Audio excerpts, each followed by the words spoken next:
And it's gross. Well, and like I didn't even need to watch it. I saw some of the clips like the next day. All I needed was the Hollywood Reporter and the Variety articles going, we think it's time to get rid of I'm like, Hollywood Reporter and Variety's writing about this shit. How bad things went. That Trump, they were like, Trump even looked, it was Hollywood Reporter wrote it. Trump even said, oh my God, I can't believe I'm going to say this, but presidential. And I was just like, y'all are fucking, they're throwing up in their mouths, dude. Like, dude, I've seen report after report from like representatives of like, you guys better prepare yourself. Trump is going to win. I'm like, it's like it almost gives me an erection. It's like when you got articles like that, like from the Hollywood Reporter and Variety, like the movie guys are going, we're just going to go ahead and call it now. We've lost. We're all fucked. Because people told me in 2020, like the pendulum's swinging the other way. I was like, Paul Ryan is the Speaker of the House. Pump your brakes. Right. Right. I saw about a month into it, 2 months into it, the Russia thing, and I looked. I wouldn't say I had a personal stake in it, but I was Colonel Michael Flynn at the time. I was his driver for about 4 weeks. Nice. He got railroaded because of Barack Obama, but I saw about what they did to him. I was like, the pendulum, yeah, it might have like kind of a little bit. That didn't move the needle, but right now, what's happening? 6 days ago, the pendulum stopped, and now it's about to fucking come at them, and they can't. They know it. They know it. Like the media knows it. Well, I think the funny part is like we're not going to see. Well, we're going to see the meltdown we saw in 2016 from a lot of people, but you're not going to see it from the media pundits like we did in 2016 because they're all just prepping for it. They know Kamala Harris is worse. They know she's worse. Everybody knows that. Anybody that's listened to her talk for 5 seconds knows, wait a minute, she's not dimension-ridden. She's just retarded. Yeah, we got to be. She's just like legitimately retarded. It was to be unburdened the thing it is. Yeah, bro, she's bad. She's bad. She couldn't even a single delegate. She lasted longer. She didn't last as long as the dude who was banging Fang Swalwell. That's true. Well, that's how bad that is. She was the first fucker off the stage. Wasn't it the Hawaii chick too that like roasted the fuck out of her? The one that's like not shredded. She's like independent now. Yeah, she shredded her. Tulsi Gabbard. Yeah, Tulsi Gabbard. She shredded her. Dude, that shit's funny. Kamala's. All she did is she tries it's what I call the Jackson Sharpton model. It's a race hustle. It's a shakedown. She did it. She was like, you know what, Joe? You were against busing, but one of those girls on the buses, that girl was me. I'm like, I was just sitting there. I was like, you pandering bitch. Thank you. Dude, you stupid person. It's so obvious. They're the dumbest people. Like, Rush Limbaugh said it best. Washington, D.C. is Hollywood for the ugly. Yeah. That's a really good point. I never heard him say that. That's what it is. You look at fucking Jack Nicholson Jr., Matt Gaetz. All he wants to do is go on TV. And Marjorie Taylor Greene, she's fucking this step up from Peggy Hill. Yeah, that's true. Just stop being on television and get policy done. Stop saying, well, I want this person gone. We're going to get rid of the speaker. The reason the Democrats won all the time is because they know how to fucking do this. Doing lockstep, yeah. And they're about to be at lockstep in about 6 days. But that's the problem is that's the difference between both sides, right? You have a group of independent-minded fucking rebellious assholes trying to get together and form a party versus a bunch of fucking zombie communists. And it's like, no wonder the two sides work government. And I want to know who was the retard that said, let's do it the week before the 4th. You're going to have a weekend and another 4-day weekend for people to sit around and drink and be like, this motherfucker's stupid. They pushed it up to basically force this because if they had not debated until after the convention, they tricked him into thinking this was his idea. This was a test to see we need to get somebody quick. Well, and this gives them all the time off in the world to have unofficial phone calls, have unofficial meetings. Oh, boy. Ooh, we accidentally both got on the same private plane. Yeah, well, that's the other thing. It's like, oh, we got the same amount of time. We've got 2 hours, and we just happen to be on the same private plane going to Los Angeles. Yes, it's like, yeah, all that shit's gonna happen. All those handshakes are gonna be made. Lake Tahoe shit's gonna be happening. Dude, but they wild. don't understand Biden. He's not going to go. They don't. He's they not going to don't. go. He's And not they gonna go do- quietly. He's not That's going to why go the quietly. top dogs. That's why the old what they call the blue dogs. I'm surprised Nancy Pelosi said what she said. But If I was Trump, the next week I would say the following: Joe Biden's a coward. He's not willing to stand up to his own party, and he doesn't have enough spine to tell him he's not going to drop out. Just go at him that way so that he digs in even deeper. But he's hardwired to think that he's never wrong. He's hardwired to always hold on to power, and he's trying to keep his son out of prison. So he's not going to go. He's been doing this for 50 years. People don't realize that. When he's going to talk about the civil rights thing, he's going to the 50th anniversary or whatever.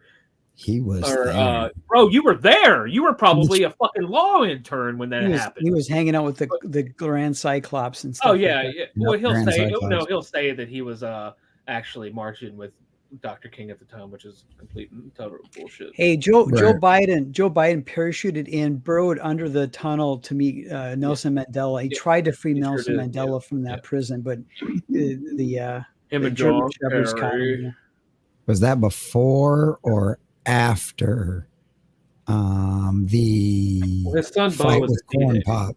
It was after the fight with Corn Pop, but before he helped Jonas Sachs invent the vaccine for polio. Gotcha. I mean, he's had a historic presidency. That's what I keep hearing. Yeah, historic. Historic. Memorable is the word that you might want to use. Inflation. Well, I think it's the most well-documented example of what happened to good old, what was it, FDR? His wife did that shit to him. Wasn't it FDR? Woodrow Wilson's. No, Wilson. Yeah, actually, it was you want to know a fun fact? He had to run his ass for a fourth term and shit. We should. Apparently, there's a some sort of soundbite of Bo Biden talking about elder abuse before Bo Biden died. We should try to find that. Maybe we'll get on Rumble. Try to find it. That would be absolutely hilarious. Very prescient. Very prescient. That would be absolutely prescient. Yeah, because this show is going to kind of go off the fucking rails. Because I mean, it's Independence Day Eve. We got Hojo. Yeah, we got Hojo, which automatically means things are going to go off the rails. No, I don't do that. I've got some unboxings to do. Nice. I missed all my morning prep because my dog decided to throw blood up all over the place last night. Yeah, so that was fun. So yeah, we're just gonna fuck around and see what happens today. We're gonna fuck around and see what happens today, boys and girls. But I guess we can. I mean, we're only 8 minutes into the stream. I guess we could probably go ahead and formally start things off. Yeah, no more radio. Let's go audio video. Yeah. Audio video. All right, audio video. All right, let's see here. We got is this the right one to do?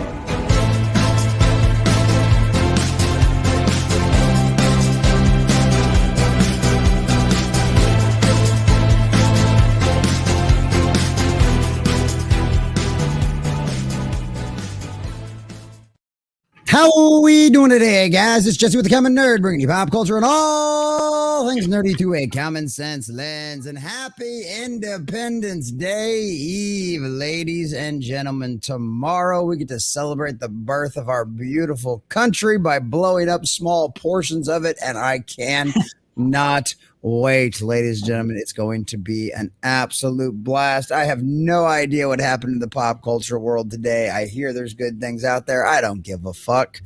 Tonight It's going to be one of those nights. It's going to be one of those days. We've got a limited crew, but that's okay because we're doing one of my favorite things tonight, boys and girls. We are doing our indie comic showcase where we get to show off an independent comic book creator, somebody out there supporting and creating in the independent sphere, helping out the Iron Age, moving all that stuff forward, decimating and removing one customer from the legacy media, one absolute comic at a time. And that's what we're going to check out tonight because Mythicals, the first one was great. Hojo's back at it again tonight. That campaign is running. It is going on. And I believe there's even some stories about potentially what's going on in the future of all of that as well. So we're going to get into all of that and this and more and so many other things. But as you can see here, boys and girls, the only worthless piece of dog crap that showed up this evening would be none other than Jason Sandberg. How you doing, creator of Jupiter? What's up, buddy? Happy 4th of July Eve, everybody. Regardless of how crazy things are in Washington, D.C., the capital isn't the country. We're the country. Have a fantastic 4th of July. Do some grilling, have some beers, hang out with your family. But on the topic of indie creators, I do want to remind people that right now, for the first time in many years, there are new issues of Nexus out there at your local comic book shop. Go check them out. Steve Rude's doing his version of Nexus. Mike Barron is doing his. These are $1. So Steve Rude, he crowdfunded the ash cans of this story. He's publishing it for $1 a piece. And then there's going to be a collected edition where he'll make more money. But he's trying to get eyes on Nexus. So go check that out. And as usual, I'm working on issue 2 of Jupiter. Issue 1 is in demand on Fun My Comics and Indiegogo.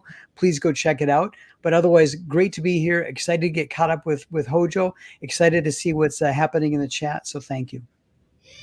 Well, there we go, Jason. Always a pleasure. Always a pleasure. I love you guys. I guess I should have just mentioned my own show because I forgot you were here too. Somebody over on Twitter the other day was asking for like a good show they should watch for comic recommendations for like some of the new stuff that's coming out. And I'm like, well, I got this Friday night comic shop talk that my buddy 35. I was like, I guess I could have just mentioned my show because you're always here and you're always like, hey, this is really good and it's sale at your local comic shop right now.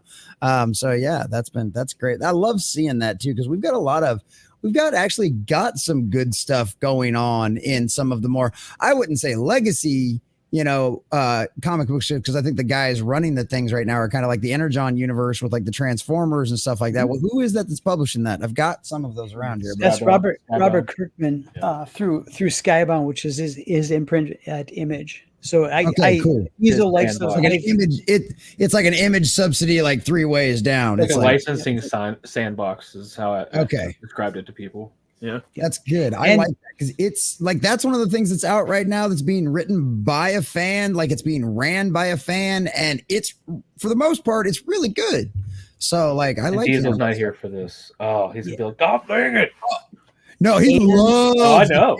Oh yeah, we read through all of them on Friday Night Comic Shop. We had Diesel on just so that way he could just completely let his freak flag transform. Yeah, I'm about 4 issues behind because of obvious reasons, but I love it. Yeah, I love it. It's good. It's good.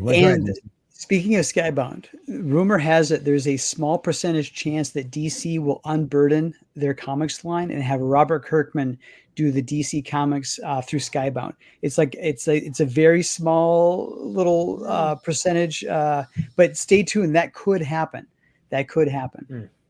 Nice. That's actually kind of cool to hear. Because I mean, I think that's especially okay. So think about this with Warner Brothers, right? Zaslav is like, I'm gonna license everything. You get a license, and you get a license, and you get a license, and you get a license. And the one thing, thank you, my love. The one thing that when James Gunn was talking about all the things he's got control of and all this continuity shit he wants between like animation and movies and stuff and video games, what's the one thing that wasn't mentioned? Comics, right? What's to stop Zaslav going, okay, James has got all this stuff, this print bullshit ain't going fucking nowhere. Hey, anybody else want to try their hand at this shit? Well, he's already done the McFarlane's doing the DC Direct, doing their figures. We can have a story about that later. Dope. Hell yeah. Could happen. See, I think that's what we're going to see. I think we're going to see a lot of licensing going forward from at least places like DC and some of the other stuff that's not garbled up under Disney. I mean, IDW, like I don't see how they're going to stay solvent without the Ninja Turtles. which I guess that's why they're not going to let it go. That's why they were so quick to sell the movie rights. I think that was a desperation move from them, because it kind of comes out of left field, because it'd be like, oh, it's a mature rated R Ninja Turtles movie. You're not going to take your kids. I'm not going to say it's going to bomb. That, in fact, like, I've had conversations with friends, like, they should shoot it just like Sin City. But I don't know. I think that they can. I think IDW has, they kind of realized where they screwed up, because they wouldn't have, had they not done what they did, Skybound wouldn't exist. They said Hasbro would have never walked away from that. Why are you going to be comfortable? Why are you going to leave while you're already comfortable making money? They knew they weren't making money. Yeah, and so the whole point of the indie movement is we want you to vote with your dollars.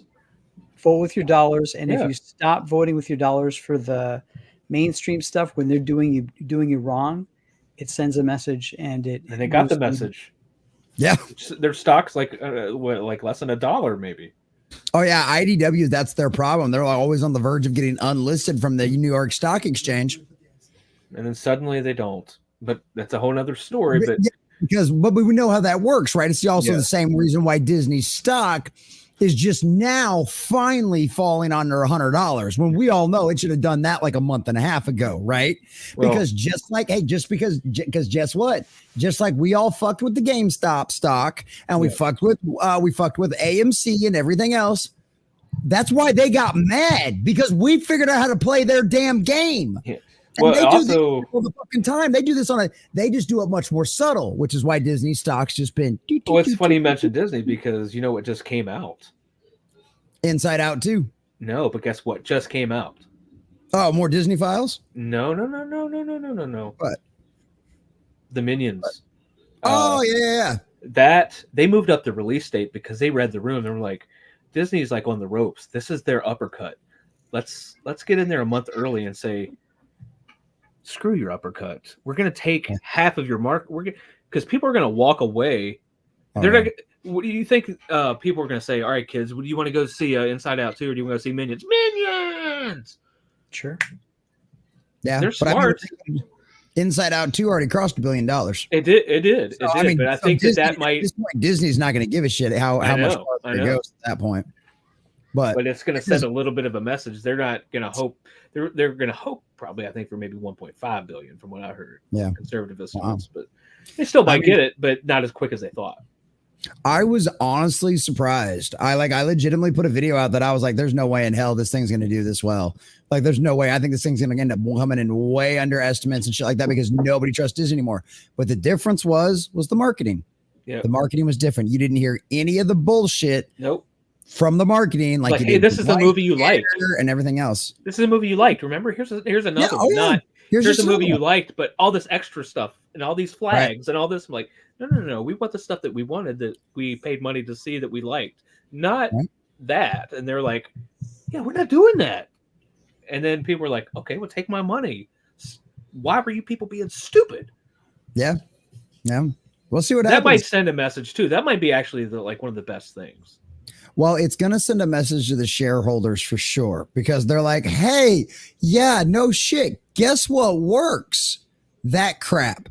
That shit that everybody like John Lasseter and all them guys you fired, that stuff that they used to create. You remember all that? That's what works. Yeah. This retelling of this and race swapping that and modernizing this.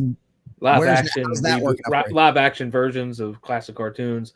You know what? Disney had a Disney Renaissance in the late 80s, early 90s. That worked. Why don't you go back to doing what you were known for? You made Mickey Mouse and cartoons. You're known for cartoons. I'm sorry, but make cartoons. Are your kids grounded and old enough to watch a live action Bambi? No, dude. Good God, no. Because nobody was. We were just talking about the Jungle Book. I love the live action Jungle Book. I don't care what people say, because of Bill Murray. And it's just funny to see.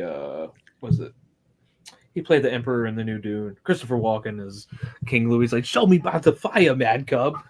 But just do what made you money. Because I just watched his documentary series. Like, It's called like The Food That Built America, but they have all these spin-offs now. But it was called How Disney Built America. That right there, the people at Disney should watch that mini series or that documentary series, and say, "Hey, now, children or what we're at," because I'm steeped in Kidland because I got a 6-year-old and a 3-year-old, right? I feel that. I don't pay for Disney Plus. I'm not going to pay to go see their films, but that's just me. That's a personal thing. I don't say you have to join my boycott. I hate you if you don't. It's just my personal own little, you know what I mean? I don't protest many things. I don't boycott many things, but this is one of them until they get their act together. I'm sorry. Mm-hmm. I think all the blue-haired communists that work at Disney should have to watch documentaries about Walt Disney and to stand against the communists. Yes. I absolutely like that idea. And they should also be required to watch all of the World War II propaganda that Disney did. Every last piece of it. Because that'll make your patriotic little heart sail. And so I'm watching but Disney Juniors is on here. It's part of our cable package, so technically I'm not paying extra. It's part of it. I'm paying for it, but it's not like I'm going to say, hey, remove Disney Kids, whatever. So I'm seeing these shows. I'm like I grew up on Spider-Man Is Amazing Friends, like the old school one. The new one now, I look at it, I'm like Doc Ock's got that sides shaved haircut like Tilo from the new Masters of the Universe, the red flag haircut, I call it. Like, why are you looking at me? Because your hair is fucking weird, lady. That's why. That's why you cut it, so people would look at you. So because you want attention, and I guess I'm giving it to you by saying this. So, so what I'm saying is like this new Little Mermaid, like they made the new live action one. I didn't see it because I have 2 boys and I like women. Yeah. Right. But they have a cartoon right now, and we were at dinner with. It's based on that, and I went to dinner with like a friend, and like my son, like they live near us. Their daughter's my son's age. They're like, are you watching this? I'm like, I keep pointing to my kids. I'm like, no. She's like, but we watched this Little Mermaid show, and it is not like the Little Mermaid we used to know. I was like, nothing is like the little whatever you used to know. Mm-mm. Nothing. That is an absolute fact. That is an absolute fact. And they say, well, you're when you play the blank game with me, which is what I call like, if you don't agree with this, you're blank. I'm over the conversation because you're not intellectually qualified to continue the conversation. Because you're going to deal with me in absolutes right away. I already know that you can't have a rational conversation. Yeah. So. Yeah. It's an absolute mess, but that's the current state of how things are. Absolutism, like you're saying, Jason, you know where that leads. Mm-hmm. Always does. First it's a shove, first it's a nudge, then it's a shove, then it's a. Then it's people calling their neighbors. Yep. Go against the Kulog comrade. But hey, speaking of comrades, Hojo, how the hell are you doing tonight, man? I heard you got like a comic or something going on. I'm good. Yes, I do have another one. Yes, you can't get rid of me. Good. He's like the herpes we actually like, if that's possible. Yeah, I keep coming back. I keep coming back multiple times a year to say hello.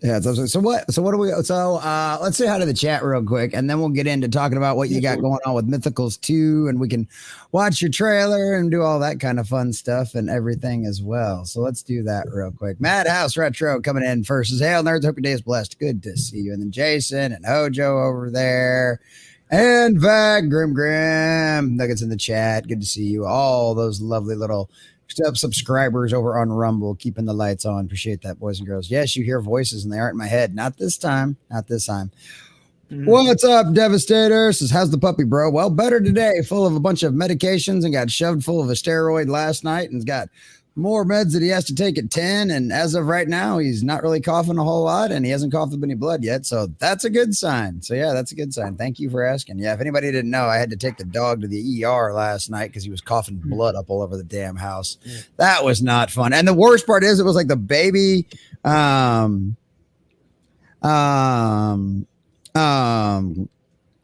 baby threw up at the exact same time that the dog started coughing up blood. Did you get the house blessed?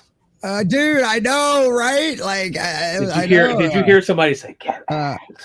Right, like that's what my wife was like saying. She's like looking around the air, and she's like, whatever you are, you better stop messing with my dogs. And I'm just like, I'm looking around. I'm like, we need to call Pastor Terry because we got a Baptist exorcist that was our former pastor at our church, and he left the church to go do like a paranormal ministry.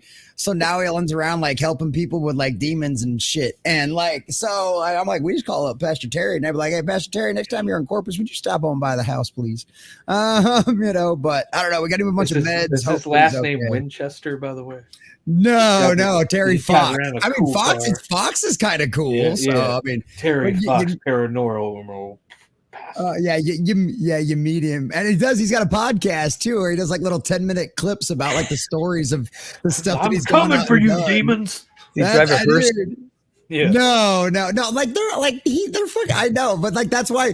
But that's the thing is like even like the Southern Baptist convention are like, do you have to call it paranormal? Yeah. Like, because if you don't call it that, we could probably be okay with giving some money. He's like, well, we're not trying to reach all of y'all. You're already in the church. Right. We're trying to go get all the ones that are lost, that are like stripping at strip clubs and addicted to drugs and like living in Mexican hood ghettos and like Los Angeles. Like, no bullshit. These fucking two white as the fucking driven snow from Arkansas motherfuckers are walking around in the hood in like Los Angeles and shit. And guess what? Ain't nothing happening. They're out there saving motherfuckers and shit. So it's like, I mean, I don't know how much more of the Lord's looking after him. Show. Like, oh, dude. Yeah, but you see, you do shit like that, and then everybody gets involved, and fuck all that. It ends up becoming ghost hunters. Yeah. You don't want that. You want to actually save souls, not turn it into a fucking pop culture phenomenon. I know. That's why the podcast is cool, because then they can tell the stories and everybody can find out about it and support them, and then they can still continue to go out there and do that kind of stuff. I'll have to find the link for them later. They're pretty cool. Bone, what's up, buddy? He says, howdy, folks. Good to see you, Bone. Love that kitty. Look at that kitty. Look at that kitty. Yes, excellent. Damn you, Jesse. You got me back into Palmon. Excellent. Maybe we'll play some of that tomorrow, Grim. Maybe we'll take it easy tomorrow and play some Pal World for our 4th of July morning stream before I go get fireworks to take out into the county or down onto the island to fire off, because I would never ever fire off works off in the city limits. I would never ever do that. So many hours. Yes, that's exactly what happens. Those new toys looking good. Y'all see the Catwoman preview? I have not, but maybe we can look at that later if we need something to talk about. Toys are always good. Anybody that's been on my channel since like the very beginning, which outside of Griffin, I don't know how many. Oh, Tim Hayes, of course.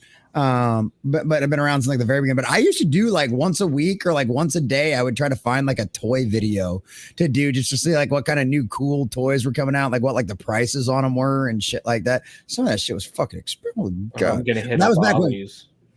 Yeah, dude, I took some pictures of our local one. Dude, wall to wall, like Black Panther movies, toys, like all this Marvel shit, the new like modern Star Wars, like all the Star Wars, all of it. It was so bad. It's so bad. It's like it's like the popular. I look at the sub aisle next to it. That's where all the cool stuff is. Like they got Fantastic Four stuff. Like I got Psycho Man one time. They have. Rumor is like they unloaded like a Joe Fixit one. Like I'm a big Hulk fan, so I'm going there Friday. I'm gonna hit him up and I'm gonna slip the girl a $5 bill and like email me if it shows up, and I'll buy you also anything you want in this store under $20. There you go. Because I gotta have it. You know, if you want it, you gotta have it. Like I don't discriminate against people who. The thing with Jim Lee, did you hear about that, Sandberg? Mm-hmm. Yep. Like people are like, oh my god, that's ridiculous. He could charge $35,000 per cover because he's Jim Lee. I'm not necessarily concerned about the prices he's able to fetch on the market for original artwork. What I'm concerned about is shouldn't you be running a comic book company? Yeah. Are you using this because you guys are insolvent? Is this your version of a GoFund? Is this your crowdfunding? Yeah. Is this how you guys are making salary every week? Yeah, like, is this how you're paying the electric bill? Could be. because they are like Marvel and DC, they are very aware of Kickstarter. And now, speaking of Skybound, did you see, Jesse? Did you see their Kickstarter campaign for the GI Joe? Mm-mm. That's I think it pulled 2-3 mil. Oh wow! It's reprinting like the first 300 issues of GI Joe. It's not even. It's just in a nice hardcover. It's nice, but it's got the Skybound imprint on it, and there's a forward by. I think they got God, I can't even think of his name. Yeah, Larry Hama. Come on, yeah. What's wrong with me? I think they got him to do something like a forward in there or something. It's a bit. They had some signed copies, and they sold out with the signed copies. I think they had 1,000 in like 2 minutes. I don't have for boutique niche items like that. I don't have a problem with them using crowdfunding platforms because the thing is, if they put it in previews, 1,000 shops are going to order previews and look at it. They're not going to have the cash to buy it. I know. And the people that would really cherish it, they don't go to the comic book shops anymore. The GI Joe fans showed up. Oh, sure. Yeah, sure. But the thing is, they showed up because they knew about it. Yeah. If it had just been in previews as a solicitation, nobody goes. Nobody would. Man. Nobody would have ever seen it. So it would have ended up at Ollie's. It would have ended up at Ollie's. Yeah, you're right. You might be right. See, damn it, Jason. Because I think a lot of these people, like Kirkman and all them, like Mark Miller, however you want, they know about all the crowdfunding. They know that the next generation of these good writers are doing it themselves and figuring out things for themselves. And they know the fans are there, but they just know some of these publishers don't care about any of that. No. Mm-mm. And look at what they've accomplished. Look at what they did with that. And look at like V. Ken Marion. Like, he's a big DC artist, right? He did his own crowdfunding campaign, made a nice chunk of change because people are like, I love this guy. And he just doesn't, like, a lot of these big names, like, they don't really care about these. They'll take the job, of course they will, because it gets their name out there and it's characters they love. I guess I'm not saying they don't care about the story. I'm not putting myself in their heads, but at the end of the day, people want to make stuff that they want to read, and that's what a lot of these indies. That's what all the indie people I know. That's they make stuff that people that they want to read, and it's resonating with people because people are tired of. I don't want to say the message, but people are tired of an ulterior motive to get a comic in front of you versus entertainment. That should be the only thing that you give a comic book to a reader to do is either escapism, entertainment, or to dazzle them. Don't fucking lecture them, man. Even if there's a creator that gives me something that's pure entertainment, if they view me as a deplorable, I don't want to give them money. So there's that too. It's like this has always been my argument with a lot of them. It's like, you're a dancing clown. I am. That is your job. You're here to entertain us, and that's it. It's like why? It's like, why do you? This looks so fucking ridiculous. Why do you? You are you are misogyny at its finest. This is like a David Roth video. Get back to the baby. That's right. Get back to the kids. That was wonderful. I'm just like, I see how this looks. I see, like, the only thing that would have made it worse was if it was a scotch. You know what I mean? Like, she's dropping glass, and she would have been like wearing a maid's outfit or something. Like, that's the only thing that could have made it. She just dropped the stalk of celery in there, and she was like, "Have fun." Right. Enjoy your Bloody Mary. She's looking wonderful. Wonderful today. Thank you. But there's just like, fuck, I completely lost my train of thought now. Where the fuck were we talking about? The publishers. But the independents, I think one of the things that I think we're actually might see in the future is the big two are still going to exist. They have to. I think, they have to because of the properties, right, that they own. I mean, just the merchandise of selling Superman t-shirts alone. Well, they're the like going for a little while. Many people. But what I'm thinking is they're the steak in the supermarket. They're the reason to go to the supermarket. Yeah. We're the candy bars at the end of the checkout. We're like, hey, buy me. This is flashy. Look at this. Look at this. But what I'm thinking is that there's going to be a certain point where people are going to cut their teeth in the indie sphere more than they're going to cut their teeth at the big two. And you're going to see the big two hiring from guys that already have $100,000, $200,000, $1 million campaigns on Kickstarter. because they want to. They're already established, and they're going to go, oh, yeah, sure, I'll take the pay cut because I get to draw Superman. I'll take the pay cut because I get to draw and write Batman. You know what I mean? Like, that's, I think, what we're going to see at some point. Well, my artist on Mythicals 2 didn't take a pay cut, but he has drawn Superman. Hell yeah. So what I see is the missing piece at this point is what's the means by which the local comic book shops are what's gonna be the easiest way to get some of these crowdfunded books into the LCSs. And so what's the point at which Diamond figures out, okay, we can sell this monthly stuff. The manga is selling fine. The statues are selling fine. The monthly churn of monthly books from the big two, it's not working.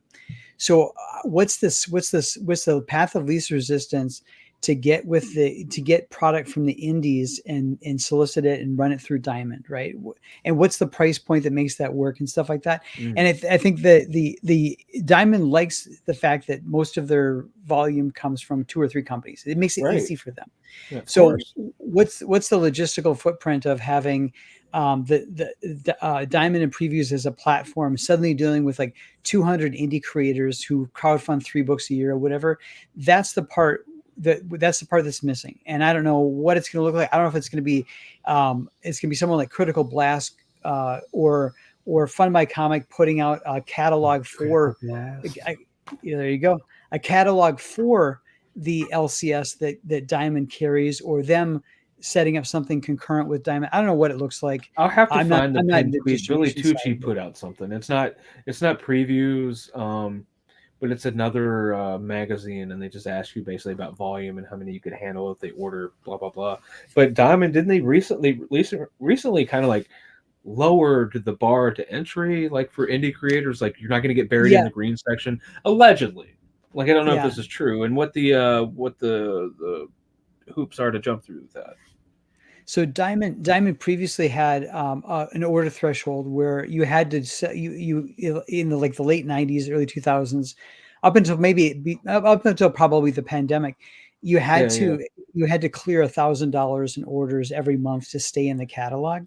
And I think that my understanding now is that if they think your book is good and could grow your audience, you don't have to meet the $1,000 invoice threshold. But I haven't connected with Diamond yet. I'm gonna wait till after Jupiter issue 2 comes out, and then that'll say, hey, I've got 2 books. Do we want to sell them in a poly bag together as a set? What do you want to do? I'm not ready to open that door yet, but I do think that getting the crowdfunded books with the overprints into the LCS, I think that's a gap. It's a missing step that's going to be filled at some point. Yeah. If you want to know my honest opinion, I think this is how it's going to end up going down. Is Diamond's never going to fully open up to indies. It's not going to happen. Because it's too much effort for them. Exactly. It's too much work for them. It's too much effort for them. And if they do pull in indies, it'll be who they want to pull in. It's not going to be you. It's not going to be Hojo. It's going to be who they want to pull in. Okay. This is what's going to happen. And this is my theory on this. Okay. And I know nothing about the comic book industry as far as sales, as far as how it works with, like, if I wanted to open up a comic book shop, I'd know how I would do it, but I don't know how it's done. Okay. Let me put it that way. All right. I think the future is, we know right now, we see it all the time in the headlines, right? I know, I can read the news all the time, right? We see it in the headline after headline. How often do we see it? Legendary comic book shop that's been in business for 50 years, 40 years, 30 years, gone. Okay. Yeah, this is sad. Right. Man. So if you're a comic book shop owner right now, I know there probably ain't none of them listening to me, but if anybody out there knows any and wants to clip this is how you survive. You want to know how you survive? You go on to Indiegogo, you go on to Kickstarter, and you go on to fundmycomic.com, and you find the top 10, the top 50, the top 100, whatever you can afford. And you buy 10 issues of every one of those at whatever fucking price they'll sell you a bulk discount of them at. And you throw those in a big giant platform in the middle of your store where every motherfucker that walks through that door, that's the first thing they see is this giant rack of things they have never seen before in their lives. That's how you survive. because you cannot survive on what the legacy industry is giving you. You will die. You will die.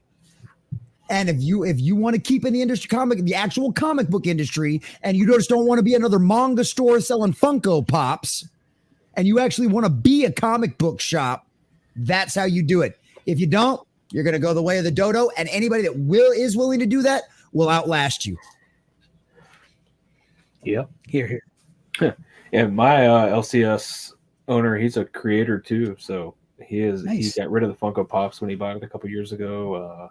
He opened up. He's not dumb, he caters to the market. He's got a manga market. It's in a major. I wouldn't say a major university, but like they just moved up to Division 1, so I guess they are major now. But so you have that crowd, and then but he makes a lot of money off of what? Back issues, original art, signings. He brings creators in there to do signings, and he has there you go. a free he'll do a 10-cent comic day with like a bunch of just he knows comic people. A lot of people see these shop owners that have gotten a little long in the tooth. They don't know how to adapt. The younger people like him, the ones who really do care about, and it's the same. It's the independent market. He's an independent comic store owner. I think that's how I describe it, because he knows what fans want. He's in touch. He knows what's going on. Like some of these store owners didn't know what was going on. They're like, this stuff ain't selling because of this. Yeah, but you don't know why this exists, why they're doing what they are doing. He knows. And so he caters to the, he has the new issues. He's like, you'll always have your diehards, the people who come in and buy Spider-Man and X-Men and Superman, even though they're like, oh man, I can't stand the storyline, but I collect it, so I read it. You're always going to have those guys. I used to be like that with the Hulk until just recently. I just had enough, man. I'm done. I'm a horror. I write a horror comic, and I don't like a horror storyline of my favorite character. Who knew? Diesel. So, man, I just can't do it anymore. Like, I can't go into and hear about these comic shops closing because they're being force fed this stuff from Diamond. And, a lot of people, a lot of owners, they have to, dude. They have to. Well, and Lunar is new too, but like that's how they get their comics. They have to. Yeah, you have to go through Diamond to get that stuff, and to get those, yeah. But Diamond ain't the only thing you got to carry. You know what I mean? That's kind of my point. It's like there's plenty of other things you can. It's your fucking store. You can sell fucking dildos in the back if you want. I mean, I don't know if the Diamond rep be okay with that, but you know what I mean? It's just like. Yeah, that's a Kickstarter. That's a Kickstarter. Don't ask. It's a manga thing. Don't ask. Okay, you don't want to know. I just trust me. There's tentacles involved. It's a bad thing. Okay, but it's just you have to get out and meet people as an indie creator. Right? That helps. I mean, go to your local con. Save up if you're somebody who can't save up $1,000, from your weekly paycheck, wait till you get your tax return back. And if you got to save up over a couple of years from your tax return, do that. Throw $100 in a CD for a fucking year. Save up enough to get a booth at your local con. Even if you got to drive an hour, save up enough money to get the smallest little fucking booth you can get for 3 days, and just sit there and, hey, check this out. I did a little fan fest a couple weeks ago, man. Yeah. I go to comic shops. My book one's in comic shops. Book two's I sold some retail copies to the guy I was just telling you about. His booth was right next to me, and we were, cross promoting like the store. I love the store, and I was pumping up his store, and he was like, "Oh, you can get this, and issue 3 drops in a couple months." Boom. Take a business card. You gotta like I say, like business card. Do something. Business cards. Yep. A lot of people, when I say like a lot of people like the idea of being a creator, but they don't want to put in the work to being a creator. And it's like that with anything, It's a business, and you have to be willing to put in the work just as much as you do everything else. Like I say it like sports, you have to want it. Exactly. And so like I'm gonna do an indie thing like at the beach, at the end. I'm going to Baltimore, not to have a booth this year, but next year I might have my 4th issue done and out in circulation by the time Baltimore of 2025. And that right there that's the big time for me, because that's where they have the Ringo Awards. You know, Nice. to I have have no a idea what booth, that is. to have that's the indie Oscars, I guess. You know, like that's Sarah Eisner's, right? You would say, but so like I have a book. I want people to read it. But I love comics too. I back books. I don't just sit around. I have Jason's book. That's right up there, actually, behind that.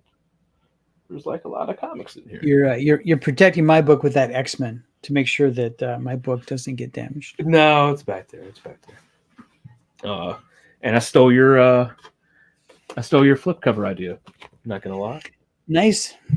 Because nice. I was like, when I saw what Hojo's giving you people value. The mainstream, they want you to buy variant covers. Hojo's giving you 2 covers for 1 book. He cares about you. Yeah. And like the greatest thing we can do is give people the greatest value for their time and their money. I'm taking away your time and your money. At least I could do is entertain you and make you just forget the world for a minute. But like, you know what? That was a great story. I can't wait for the next one. That's really all you can ask. That's right. Like, is my stuff perfect? No, but I'm getting better. It's like a muscle. I haven't done it in a long time, but with each issue, and like I keep going because I'm already issues ahead and other projects that I've been, coals in the fire. I'm doing it all the time. Like, dude, I'm like, I've been juicing. Like, I've been writing all the time. Like, I go through stories in my head before I go to bed. It's in me. I tried to deny it for the longest time. I'm like, that's nerd shit. I can't. I'm in the Army. I have a life. I'm in college. I don't have time for this stuff. I didn't know crowdfunding existed, And so, but now I'm just like, I'm older. I had a little bit set aside for some startup, and I was like, it's either all or nothing. And I really bet on myself, and that's what you got to do. Because nobody knew me. I don't have a YouTube channel, but guess what? I can show up at some YouTube chats from here and there, and people know who I am. Yeah. We joke on my Friday show. We joke that when we see you in the chat and we go, "Oh, Joe," we're like, he's already watching another show. Like he's already. I guess I want to support everybody. I go through and spread the algorithm love. I go through and give it a like, say hi, what's going on. Some of these, but I think it's so awesome for me because I'll channel hop into the chat AI, the summary. Sometimes it's so funny.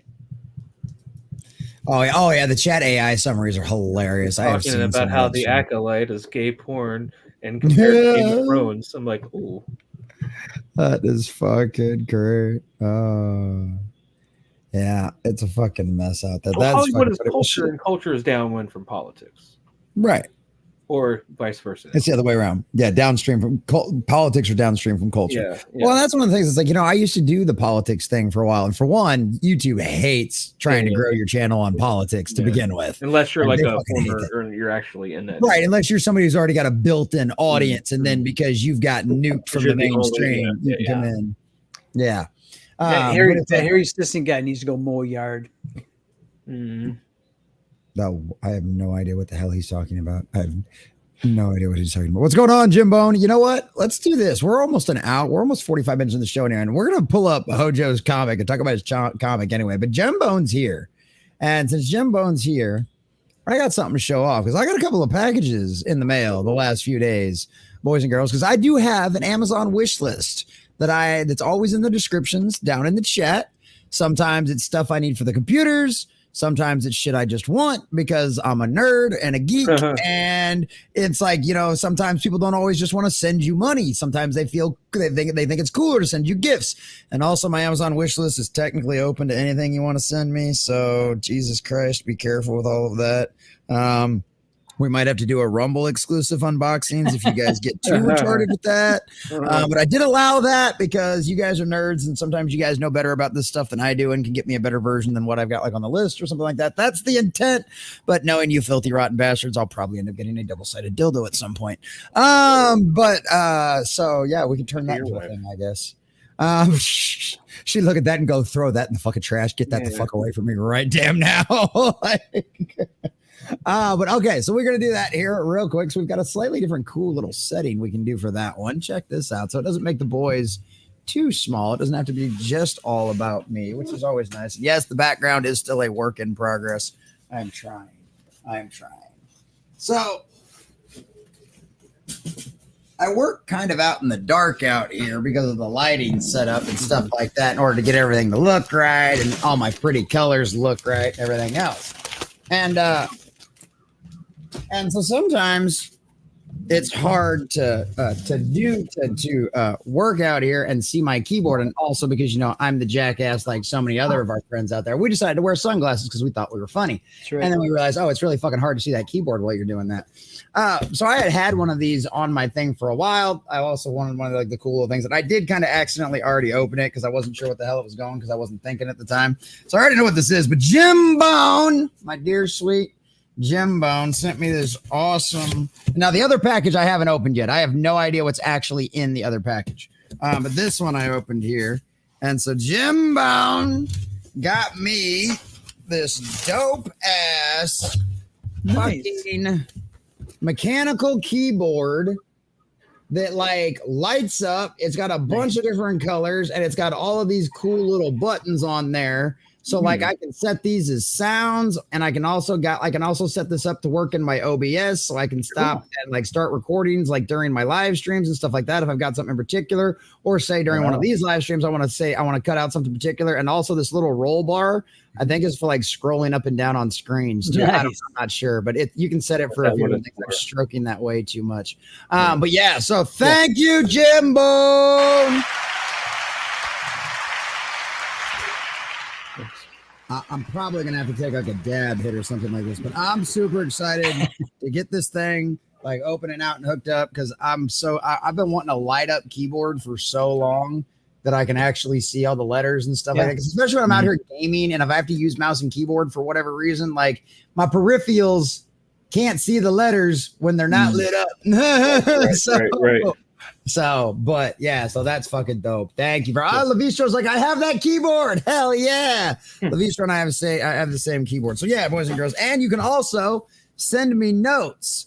And any of you guys that have been around here for a little while and knew how we had things at the old setup, which we're going to set that back up over here too.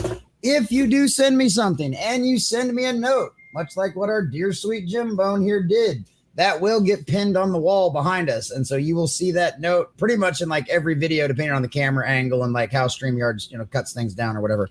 But yeah, so you'll see it at some point either in the live streams and back up. But yeah, these will always be in here. So Jim Bone sends us a note and says, to make it easier to type with one hand while you're switching tabs or something. Ha ha, from Jim Bone. Nice. Thank you, Jim. I think he's implying I would masturbate while using this keyboard. I think that's what he's implying. I'm not 100% sure. I'm not the smartest person out there, but I think he's implying a masturbation. But thank you, Jim Bones. We're going to do this real quick. We got one more. There's two things in here.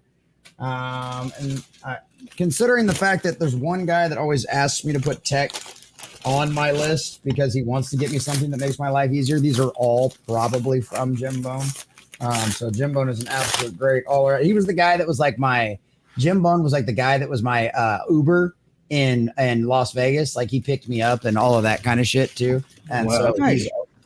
Yeah, it was really fucking cool when I was there for the meetup. So that was a really good time. So, yep, there we go. Boys and girls, I have a wired controller now. No more bullshit dealing with my Xbox, trying to get the controller to hook up and it not wanting to hook up. I might actually be able to play fucking whatchamacallit on the I'm tired and I'm tired.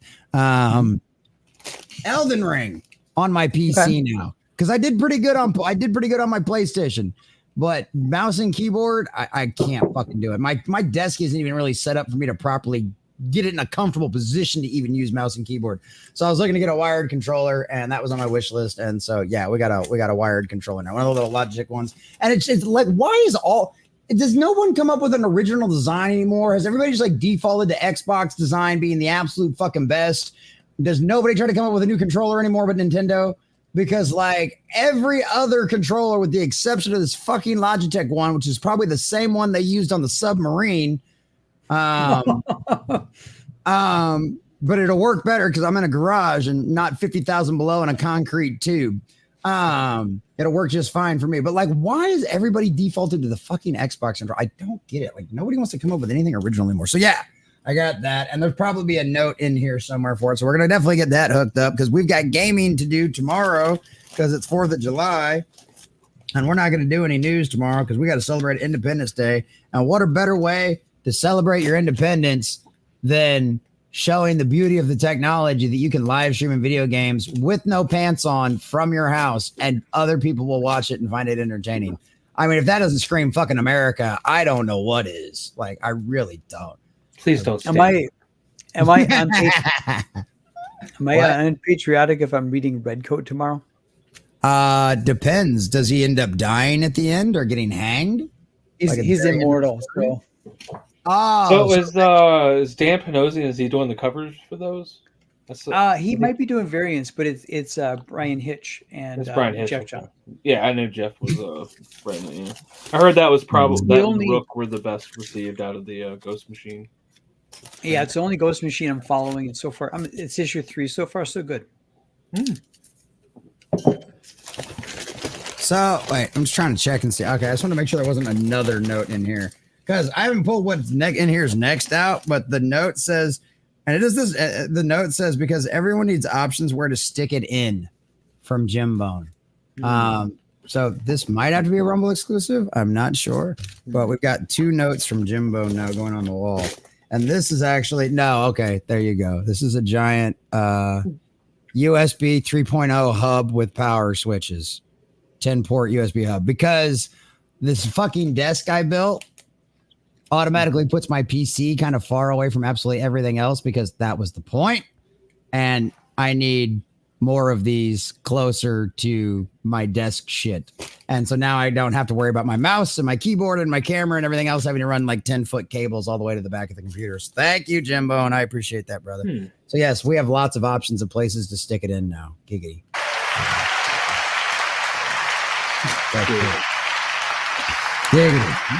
Oh, so yes, appreciate that, brother. You guys make my life so much easier. And the thing about it is most of this stuff, like Alec Baldwin's finger bought me a new computer and like all this other stuff, and it's like all of this stuff just goes to make the entire show like better for you guys. You know what I mean? It's like, I mean, yeah, like I said, I got some toys on there. I got like some Warhammer statues and stuff, but I would paint those on stream. You know what I mean?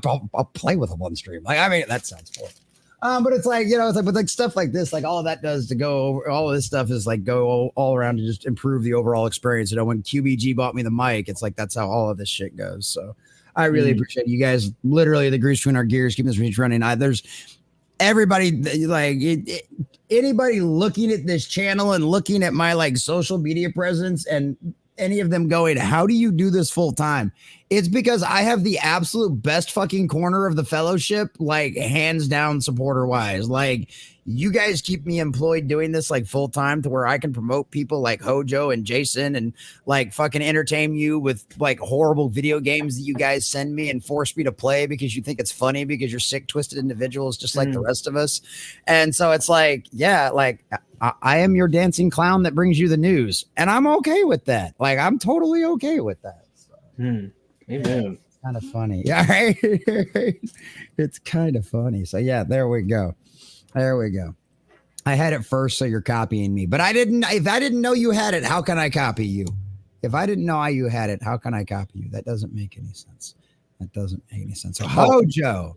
Before we get to me, I was reminded of you when I was in Tennessee. I saw this in a shop. Check this out. I don't know if you can see it. It's like it's a steampunk one. Yeah. Snuggles on top. Yeah. Like a compass or whatever. Yeah. That is so cool. You're okay. Yeah, it's because it's on a screen. That's fucking cool. Yeah, it was cool. That is hella dope. Yeah, actually, because that's how this all started. Because my wife and I did steampunk one year for Halloween, and I was like, I always thought it'd be kind of cool to wear a bowler hat, and I was like, what do you think?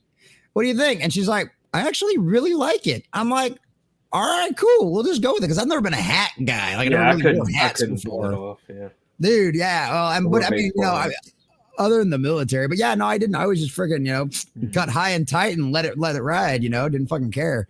But yeah, so now, oh, thank you, Godseed. I appreciate that. Godseed comes around here for hopium, but I did finally figure out how to put air holes in the side of these damn things, though. So there you go. That makes it look cool. I got to get a new one. I accidentally got one size too small, so I got to send that back Friday and then get the new one and put the air holes in it. I got the little kit to put the air holes in it because I do this out in my garage. I'm fucking sweating my ass off most of the time. So yeah, pretty fucking funny. Oh. But yeah, that's fucking dope, dude. I'm glad you found that. That's fucking cool. So let me see where I know I had this fucking Mythicals thing. Oh, that's right. Because hold on, before I gotta finish. No. I gotta finish. I gotta finish something on. I'm not fucking tipping this asshole. Fuck that guy. Nothing. Don't worry about it. What? I'm not fucking. Whatever. No, I'm just kidding. Fuck that shit. I don't even know. So actually, I can do this on another screen. Fuck this shit. Here, I'll just get another one, and then I'll get you to talk about things. Sure. Because we've got pictures and there's trailers and there's like dog and pony shows and all kinds of weird things. It's weird. It's weird. I love that picture a picture of you. You look like such a goober. I was I voted that day. It was oh, did you? Yeah. That's your I voted picture? Yeah. I love it. It was for a contest for like a radio station. I did win tickets too. Fucking bastards. What a bunch of dicks. It was like, if you voted today, send in a picture to get concert tickets. Like, well, I voted. There we go. All right. So let's check out the Mythicals trailer number 2. And we're going to drop this in the chat real quick because we want to make sure everybody gets a chance to go check this out because this is awesome. I read Mythicals number 1. I have Mythicals number 1. It is good. I enjoyed it. I can fully praise that and say it was really good. And it was funny because at the end, I was like, son of a bitch, where's Mythicals 2? Because this is always my problem. I don't like having to wait, even though I still fully support the weekly model versus the binge model. But it's still like, I wanted to keep reading. And here we go. We've got the next one. It's out there. It's funding. It's going. And the number 3 is coming.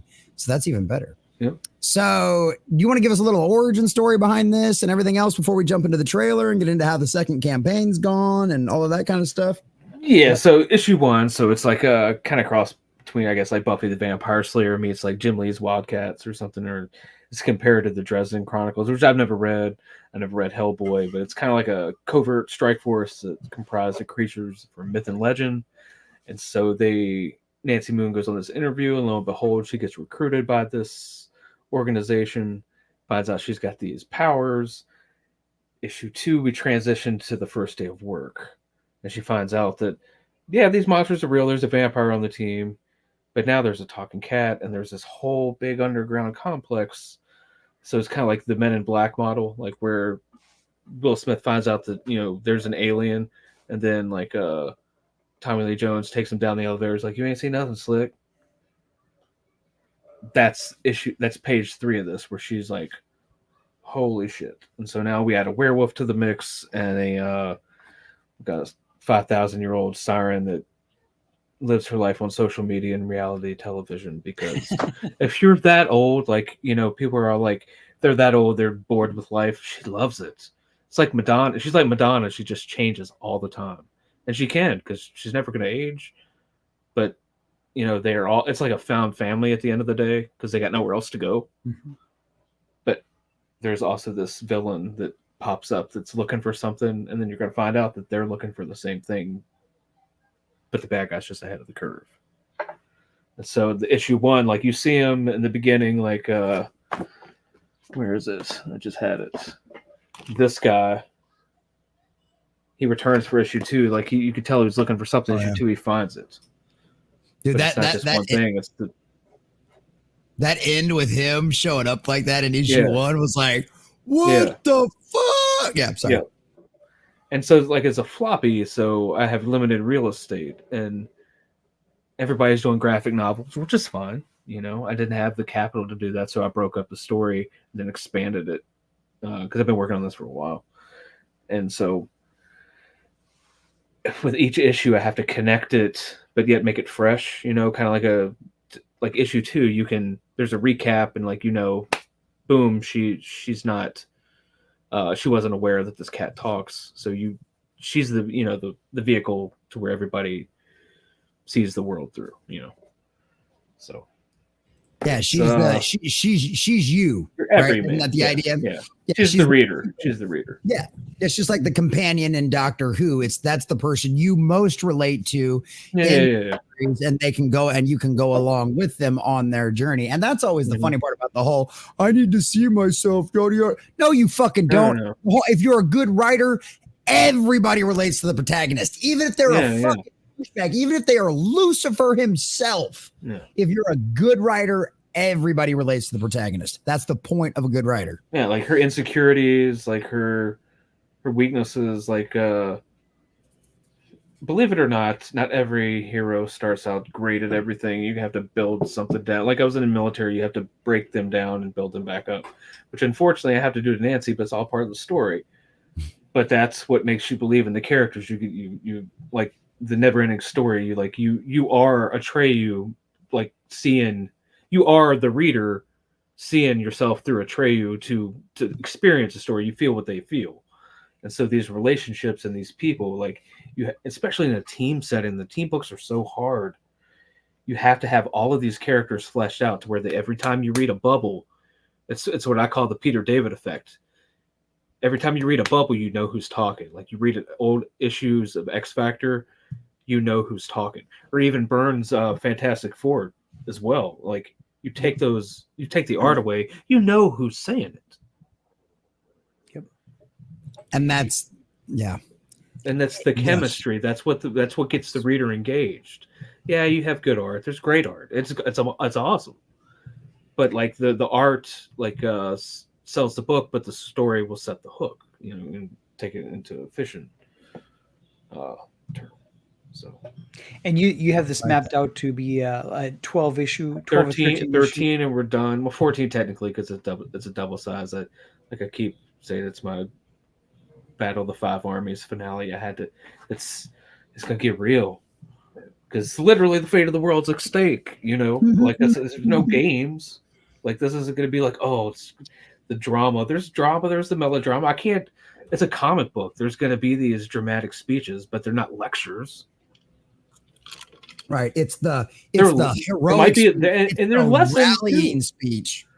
Yes, because I have life experience, because this is going to be a battle between good and evil, and I'm going to show you what evil really is and why good can always extinguish that. See, there you go. And if anything, it's the cat. It's the cat that tells everything. But go ahead, play the trailer. If you watch the first trailer, you're going to get this one. Hell yeah! I can't wait. Can't wait. Let's pull this up. Here we go. I told that moron not to take out my Tchaikovsky tape. No matter, let's get started. Here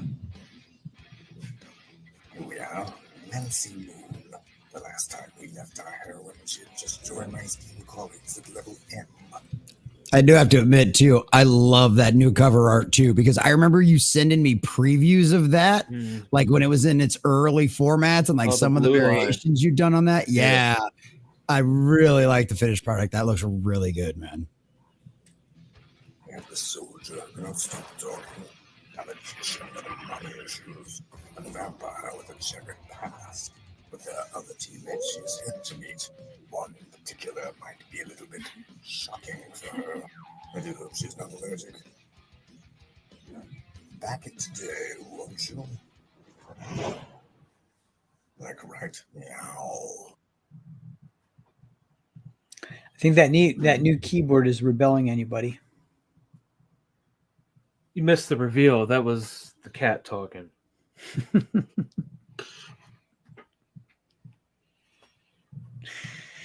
Oh man, I think you're muted.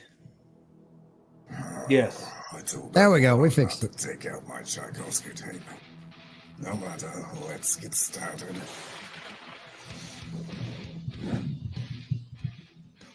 Here we are, Nancy Moon. The last time we left our heroine, she had just joined my esteemed colleagues at level M. And the soldier cannot stop talking. A magician with money issues. A vampire with a checkered past. With her other teammates she's yet to meet. One in particular might be a little bit shocking for her. I do hope she's not allergic. Back it today, won't you? right. Meow. Nice. Very well done. Very cool. Very, very well done. I like it. I like it. I like it. So what else you got to say about your comic, Hojo? So I mean, it is like it's not gonna break your wallet. It gets to you. Like I mean, I ship usually every Friday once I get the orders in, and issue 3 is right around the corner. Like consistency, like what I call consistency, competency, and like it's just, I mean, it's hard work. I think a strength of the Mythicals is you've got an inherently interesting team, and you've got great world building going on, and the way you've set it up, you've got so many potential stories you could tell. And I think that this is a great great series for people to check out and to join you on the journey, because I can tell that you've thought this through, and you've got dominoes set up, and we don't know which one you're going to tip and when you're going to tip it when, but you can just tell that there's it's going to be a wild ride. So I think it's a great book for those who are itching for a good comic book and haven't checked it out. So should certainly check it out. Yeah, and the thing about it, it's like one of those comics, like it's one of these characters can be everybody's favorite character. Like it's not. Yep. There's no. I mean, I guess there will be a standout eventually. Everybody says the cat's the standout, which kind of blows my mind, because he's almost like the commentary. Like there's a line in his, like he was like, he said, "You people are obsessed with melanin." He was like, "What does it matter?" And she was like, "Oh, sorry about that." Like, cause she doesn't know, because like that's my commentary on the world. Like a good story is a good story. What does it matter? Like at the end of the day, it's just a story. Like it's built to entertain people. Like that's what people are missing. Like it's just one of those, like each issue of the Mythicals, you're going to be like, because I give a preview page and I know how to the format of a comic book. And like you said, at the end of the issue, you're just like, oh, shit. Issue 2 is the same way. Issue 3 is going to be the same way, but you're going to get a little taste of issue 4, because at the end of issue 2, there's like a fake newspaper that's Easter eggs to future issues. And like, I love baseball, so there's a line on there that says, "Is baseball dead?" Some people ask that a lot, but you get to, like, it's my sandbox, because I've combined all the things I love about like fantasy and adventure, mythology, and I've just poured my experience and life experience, I wouldn't say my views on the world, but how I see things. Like religion and mythology, it's a tightrope depending on where you go on what they call it. Like a lot of mythology and early religion is the way of explaining science, things that we didn't understand, the sun coming up, light and dark, these simple concepts.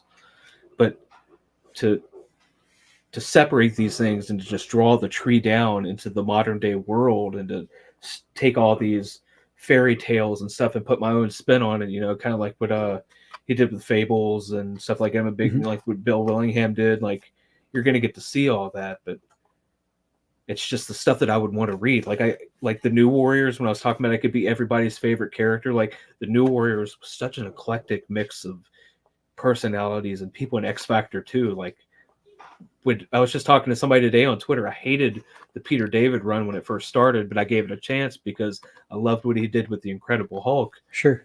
And because I came on maybe like a year before X Factor went back to the Jim Lee, they went back home, and they were like, "All right, we'll give you a Havoc, this guy, this big guy. We'll call him Strong Guy. We'll give you a Werewolf Girl.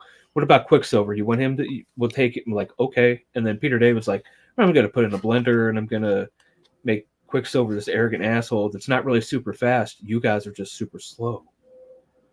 And it worked. Like Havoc to this day is one of my favorite mutants.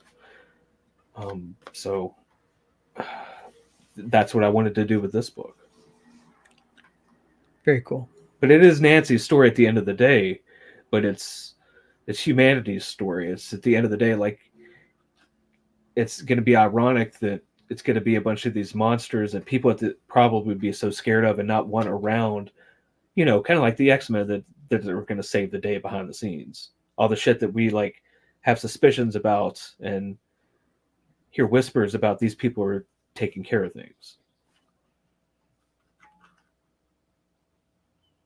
One of the things that got me excited about your comic when I first saw it was because of that. Because I love those team up.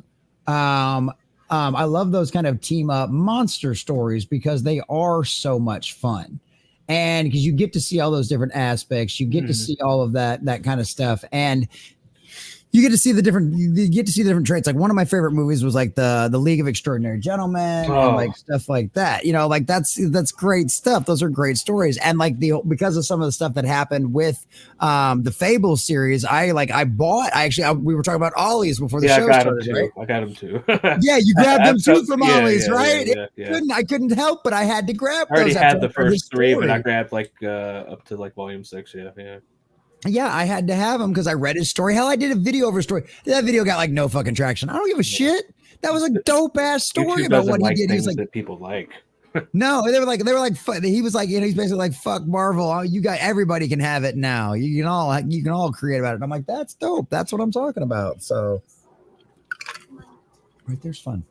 So I thought that was freaking cool. So yeah, I couldn't help but get that. But I think this is I love the monster story stuff like this. So it's fucking great. And you said you had all of this planned out for a while anyway. Like I kind of wrote it backwards. Like, I've been doing it for a while. Oh, okay. So you started with your. I knew how it ended, and then I was like, well, with the team, like, we're gonna limit it to 13 issues, and I want everybody to get their chance to shine. Everybody's gonna get their own like little solo adventure, but I would love to give everybody like a little. There's so many possibilities to like go into like a little mini comic, like with Samuel. Like his backstory is just almost hilarious but sad at the same time. Because it'd be like, how did he lose his ear? But like, we might get to it eventually. Like I would call it A Tale of Two Kitties because I'm a big. That's one of my favorite Charles Dickens. That's one of my favorite novels. Period. And so. It's everybody is going to get their time to shine, and you're going to find out that everybody's here, like they're right where they need to be at the right time.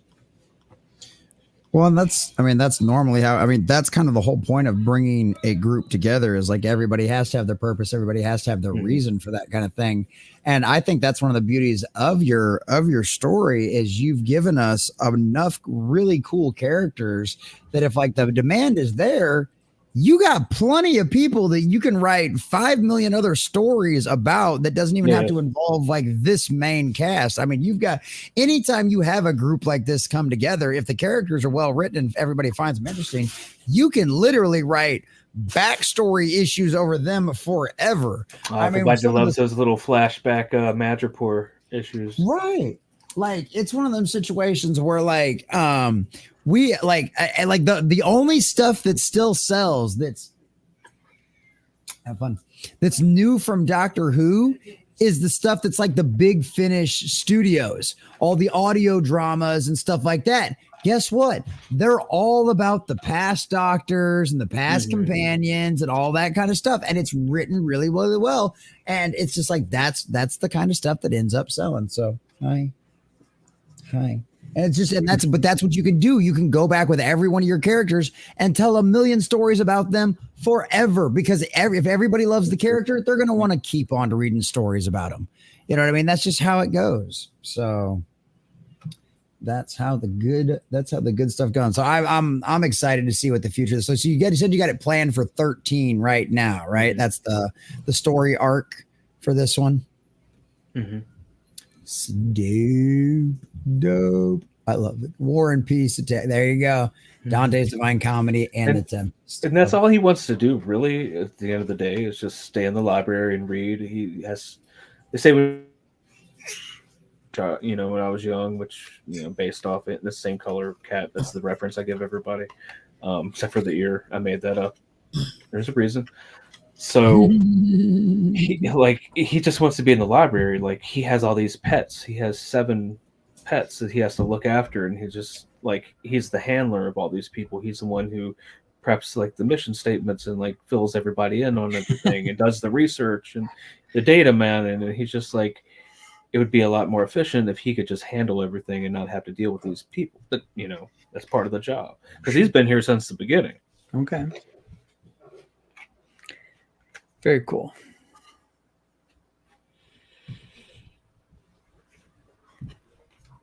And so you're going to get to see, like, eventually, like, I get to draw from a military experience, and you're going to see what, like, a quasi-military office environment is really like.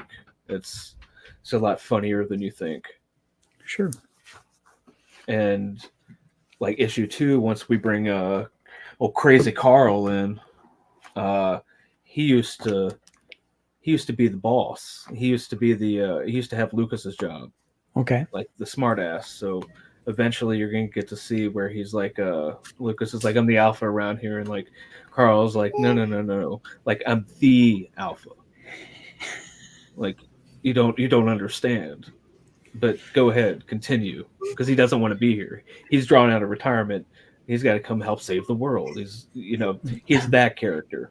I'm too old for this shit. Yeah. He's just like, I'm perfectly happy living out here in the cabin. Right. He's working for like the Department of Game and Inland Fisheries. Like, he's a game warden. He catches poachers. It's kind of fitting for him. It's a simple life. He just wants to chop his wood and just go to do his job, come back home and look at the sky. That's all he wants to do. He's retired. And so now it's like they pull him back in. It's like, no, not again. Isn't that right, Bubbles? Or isn't Dino? Shit, I got too many of them now. I'm starting to confuse the names again. But yeah. Oh, there you go. Hell yeah. Well, hell yeah. Well, let's see what we got. What's up, Comic Relief Crusader? What's going on, buddy? What's going on, Mike? Good to see you, buddy.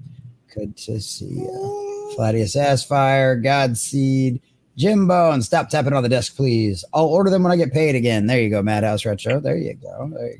Well, let's do that. Let's see. Do we have any new sales? We were at 9,630 when we started. What do we got here?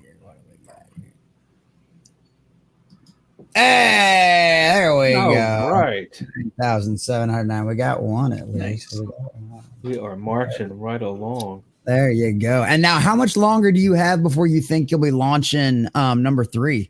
We could do that at the end of August. Dope. So literally, boys and girls, you've got plenty of time. You got 2 issues to catch up on, and you've got the 3rd one that'll be funding at the end of August. I've been working behind the scenes. I already have one cover is already colored in the can. The other one is being colored now. Hell yeah. See, I got spoiler alert. I don't know.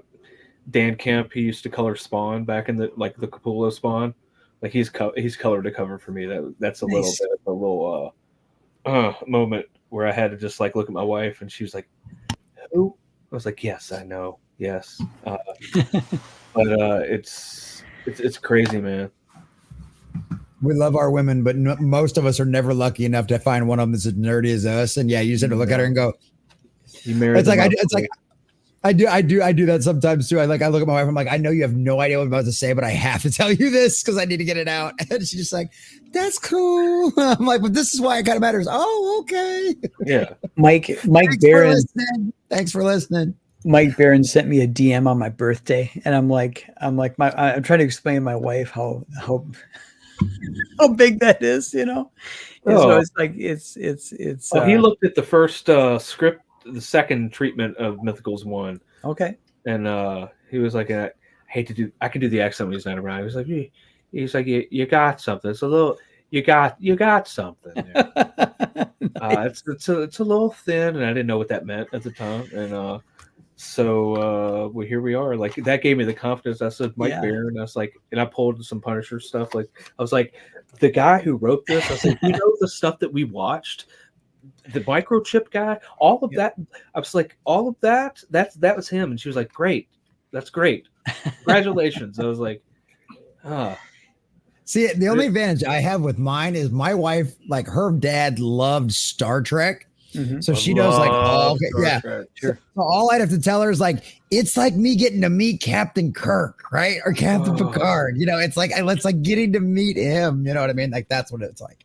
My That's wife like, got so mad. Tonight we were at dinner and I told my son, he's like 6. I said, you can sleep over. We can have a camp out in the living room. I've been putting it off. I said, we can do it after the 4th of July.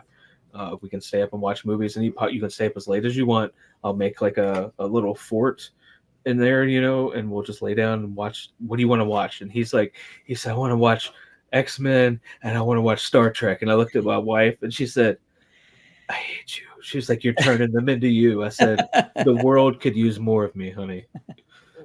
That's absolutely nice. I'm literally breeding my nerd army. Yeah, because we were in Tennessee. Pluto TV was on, and they have a Star Trek channel that just plays the series over like straight. And she was like, "This is still on." I was like, I looked at her. I said, "Here, in this cabin, it's always on." Yeah, exactly. I said, we're gonna fall asleep to this, and I think she had one of the worst vacations of all time. Oh my god, that is great. But it was fun. I love it. I love it. I'm so. I feel like I said today. I don't even know how to make fun of Star Wars people anymore. It's not fun. Yeah. Like I don't know where to begin. I still have plenty of fun doing it all lightsaber the time. I will never not enjoy roasting the likes of people like Leslie Headland and Kathleen Kennedy and Dave Filoni, especially Filoni, man.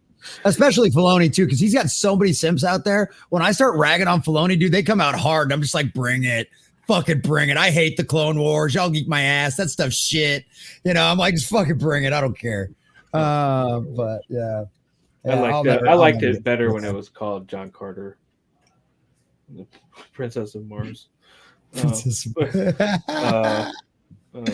whatever. Oh, it's fucking great. Hey, look at that. Look at that. Jim Bones says, I grabbed both issues and a sticker. Whoop. Well, let's refresh. Look at that. Oh, no, wait, what? I think he was 217. I think somebody back before that. Oh, cool. Well, fucking shit. There we are. Thank you. There we go. Well, dope. Thank you. Look at that.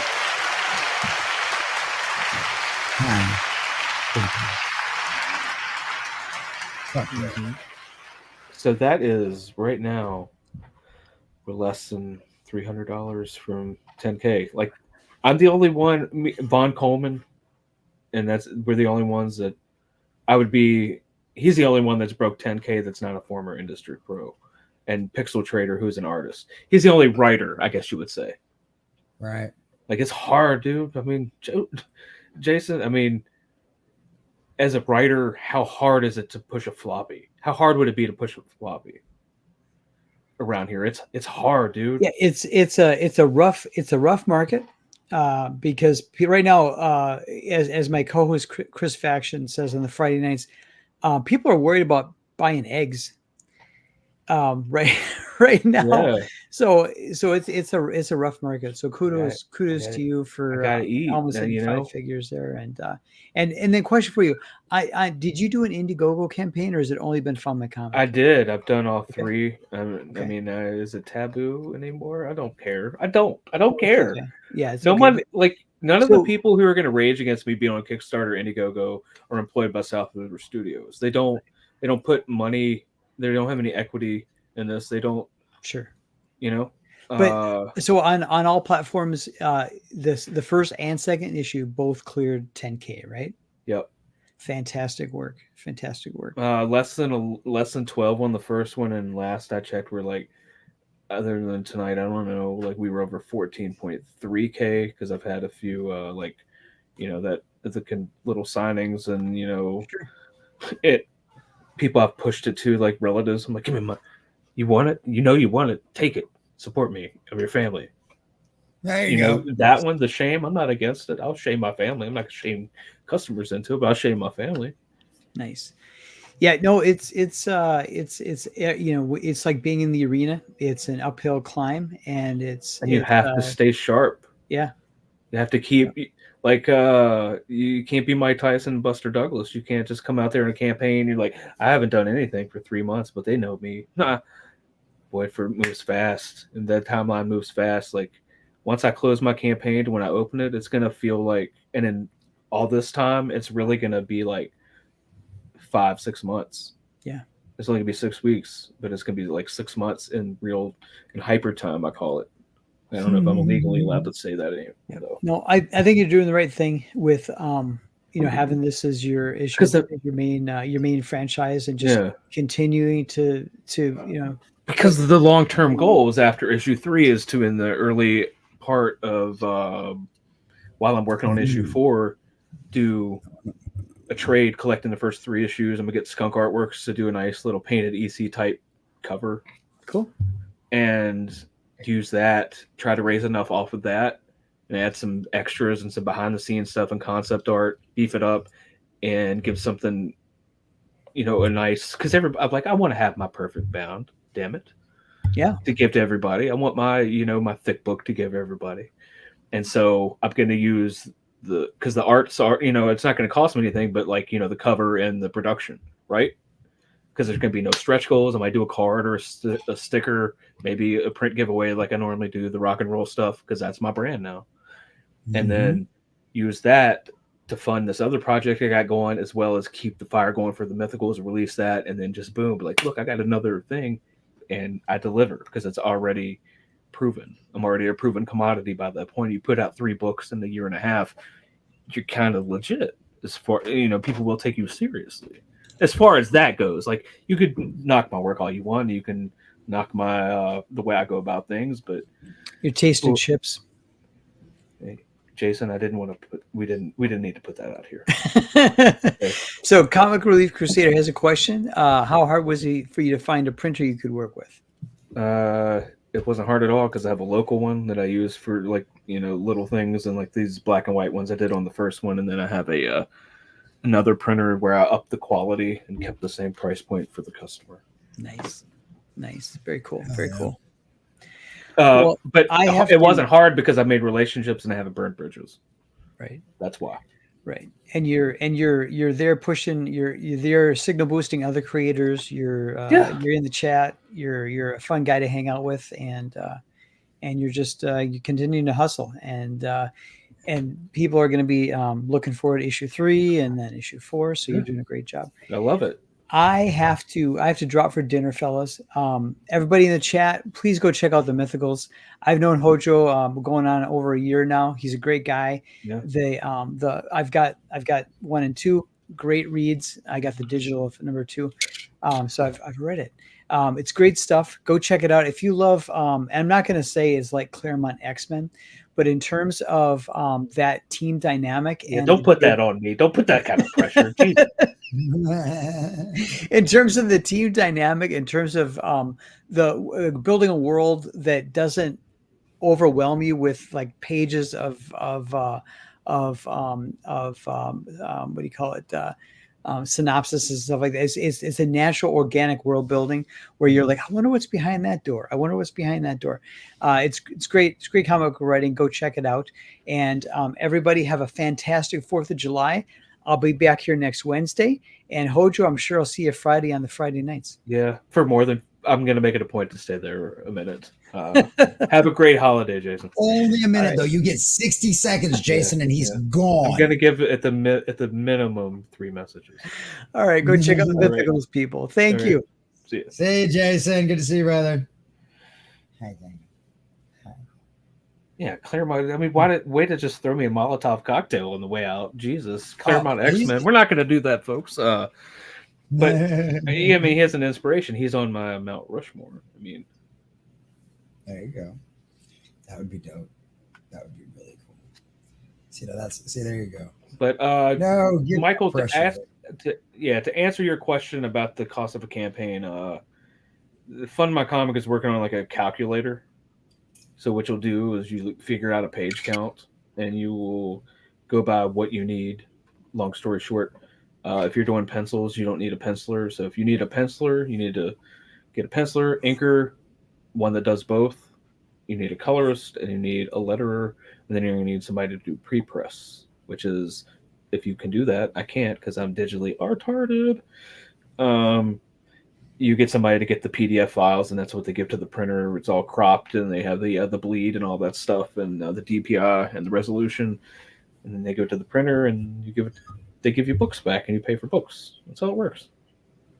Like, yay! Yeah, and then you calculate how many you want, because you're going to have to get a quote from a printer on how many they're going to print. Usually, like a minimum, sometimes 500 is where you'll get the discount, where it's like, X amount, like $1 less a page or a book, which adds up if you're getting hundreds of books. Oh yeah. Calculate how many books you're going to want. Do not overprint, but not by a lot. Like, have enough to where you want to include some exclusivity, I would think. Mm-hmm. That's true too. It's crazy that I'm on the second printing of my first book because I've sold out of all 500 copies. Well, that's what I was about to say. It's not like you can't always print another run. You have it's evergreen. You have the print file. It's right here. It's a little stick. If you obviously sold the first 500, it's not going to hurt you to buy it a couple hundred more. Yeah, and Global Comics, I wish I would have mentioned that when Jason was here. Global Comics is a very good resource. You go there, you can read comics for free. For free. I'm going to put this one on. I'm going to put issue 1 on there eventually once I launch issue 3, once I start the campaign to redirect to that, because you can link your campaign to your free copy. It's a gateway drug, man. That's awesome. Like the indie creators, it is Global Comics, it is growing like crazy. Reni's doing it. Mike Barron, I'm sure I know his stuff's on there. That's really a lot of people are on there. Yeah, it's great. Like, especially if you're on a budget. You can. Well, that's kind of what I'm thinking. That's pretty cool, and get you kind of an idea of getting your feet wet in each one of these comics. And they have everything, man. It's like, you say about indie comics, like there's something for everybody. There's literally something for everybody there. I mean, I'm not on it daily, but like I'm on it at least once a week because I get the emails of like checking stuff out. And I grab a few PDFs. I'm like, I checked them out. They're free. Mm-hmm. It's sharing the love. It's not so much about money. Give me your money, but it's about eyes. Like, because I can create, like, if one person buys it and they show it to 3 friends for free, it's, I'm betting on eventually those 3 people will come and pay for it. This kind of stuff takes time, and I'm not gonna say I hit a home run with the first book, but I had a solid double. I'm going out there and I'm trying to give people what they want, which is entertainment without getting lectured. I hate being lectured. I'm 42 years old. Nobody lectures me but my wife. And that's enough. Damn it! I don't get it anymore. I don't take it anywhere else. Well, that's right. That's John. Yeah, exactly. See, and I think at the end of the day, that's what I always scream about too. Is I'm just looking for good stories again. I'm just absolutely looking for good stories again. That's all I want. Yeah. What did you say the name of that website is? Global Comics. Global Comics with an X or with a C? Yeah, with an X.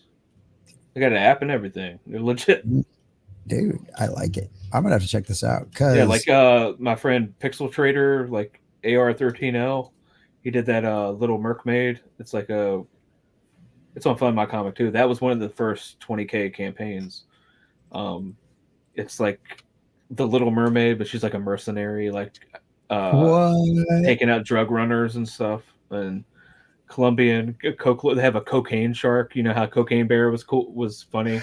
Was out. So they have Cocaine Shark, and so it's great. Like, it's cool. See right there, Transformers. You can read that for free. Oh yeah. And there some of it's behind a paywall too, but it's all up to the create. It's all up to the creator. Right. It's very creator driven, and like they'll work with you. Like they like a lot of indie stuff's on here. That's fucking cool. And hell, there's even some more like Asian inspired looking stuff on here too. Oh yeah, the weeb stuff. Yeah. Yeah, like the weeb stuff. That's right. That's fucking cool though. I love that. Something that's killing the children. That's a great title. That is a great title by Boom Studios. Yeah, Something That's Killing the Children is a great one. They have like the Jim Henson collection down there. Holy cow. Oh, dope. The Labyrinth, Dark Crystal, Storyteller. Oh, that's cool. Oh, that one's good. Like that one right there. That Labyrinth. Yeah, that's a good one. Masquerade. Yeah. Oh, I'm gonna have to go read these because I love the Labyrinth. That's one of my favorite movies. It is so good. That is really cool. I love that. And I told you, I always get a kick out of it when I find out, oh yeah, there's a comic book for that. I'm like, there's what? Yeah. Gimme. I love that. And they're out all the time. Like, and they're right there. There's a Ghost Machine, the Rook, right there on the right. That's I can't remember who's doing it. And Geiger, that's all Skybound or Ghost Machine. Yeah. That's another imprint. It's crazy, man. It's just I love seeing it. I love seeing all of this kind of stuff with the indies out there and everything else. Like, the guy that runs is out there every day. Like, what are you guys working on? Show me in progress what you're working on. What do you plan on reading? Like, it's just a great account. It's a great website, man. So I'm going there, man, because like I try to stay. You got to stay up on trends too. Like, you have to pay attention to what's going on. You got to be a man of the people. You got to see what people want. Some people don't have that innate thing to go out and notice where the next big thing's headed. Well, and that's one of those things. It's like, there's different strokes for different folks. Sometimes people are good at scouting and finding out what the next big thing is. Some people are good at being the next big thing, and some people are good at handling the logistics of the next big thing. And so it's one of those kind of things. And and that's always one of the important things, is finding your different segment in the world for all of that kind of stuff too. So, and I've been turned on to so much stuff since I got here, like with people, like I met Jason, like other people, like tune into the Gutter at 11:30 Eastern time. It's the best comic show, like review show. They're doing the Dark Phoenix now, but I was gone from comics for so long. I didn't hear about Seven to Eternity. Like, I don't know if you've heard about it, Jesse, but Jimbo, and I'm pretty sure you've heard of it if you've heard of Something Is Killing the Children. I remember Black Science was like Rick Remender. He did that. I had no idea what Seven to Eternity was, and so I got the big hardcover for like $30 on Amazon, and I'm going to read it when I'm on vacation next month. And I'm excited because I keep hearing it's a modern classic, because the guy who recommended on the Gutter, like they did a thing on it. He's like, he's very particular about books he likes and very passionate about books he doesn't like, because he'll tell you if he doesn't like it, so that's for finding all that stuff. Is what happened here? That was weird. Yeah, I'm getting an echo from your side. Did your headphones come out? What about now? There we go. I think. Well, I got to speak first. All right, there we go. Okay, I didn't know if your headphones like accidentally came out of your speakers. Yeah, it did. I've had that happen before too. Like if you get up or just pull back the wrong way or something. I was like, why am I hearing an echo? I was like, what the hell's going on?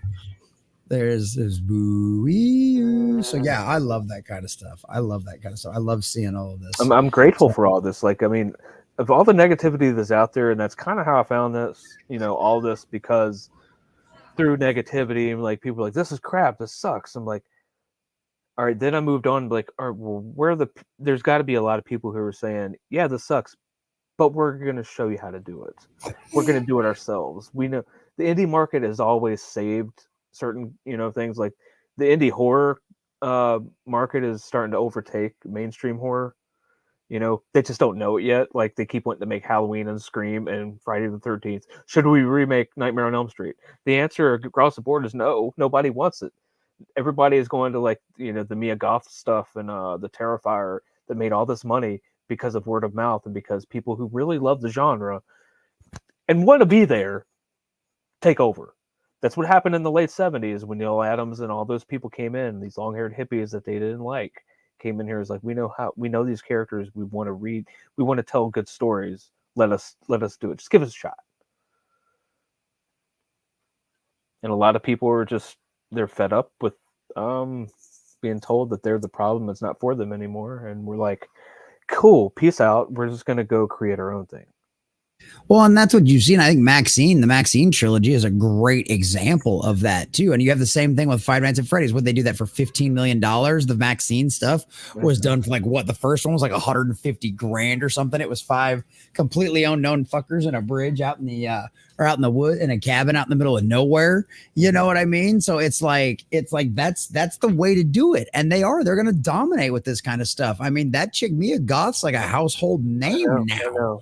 You know what I mean? And she's not anything to write home about. She's not some gorgeous starlet or anything like that whatsoever.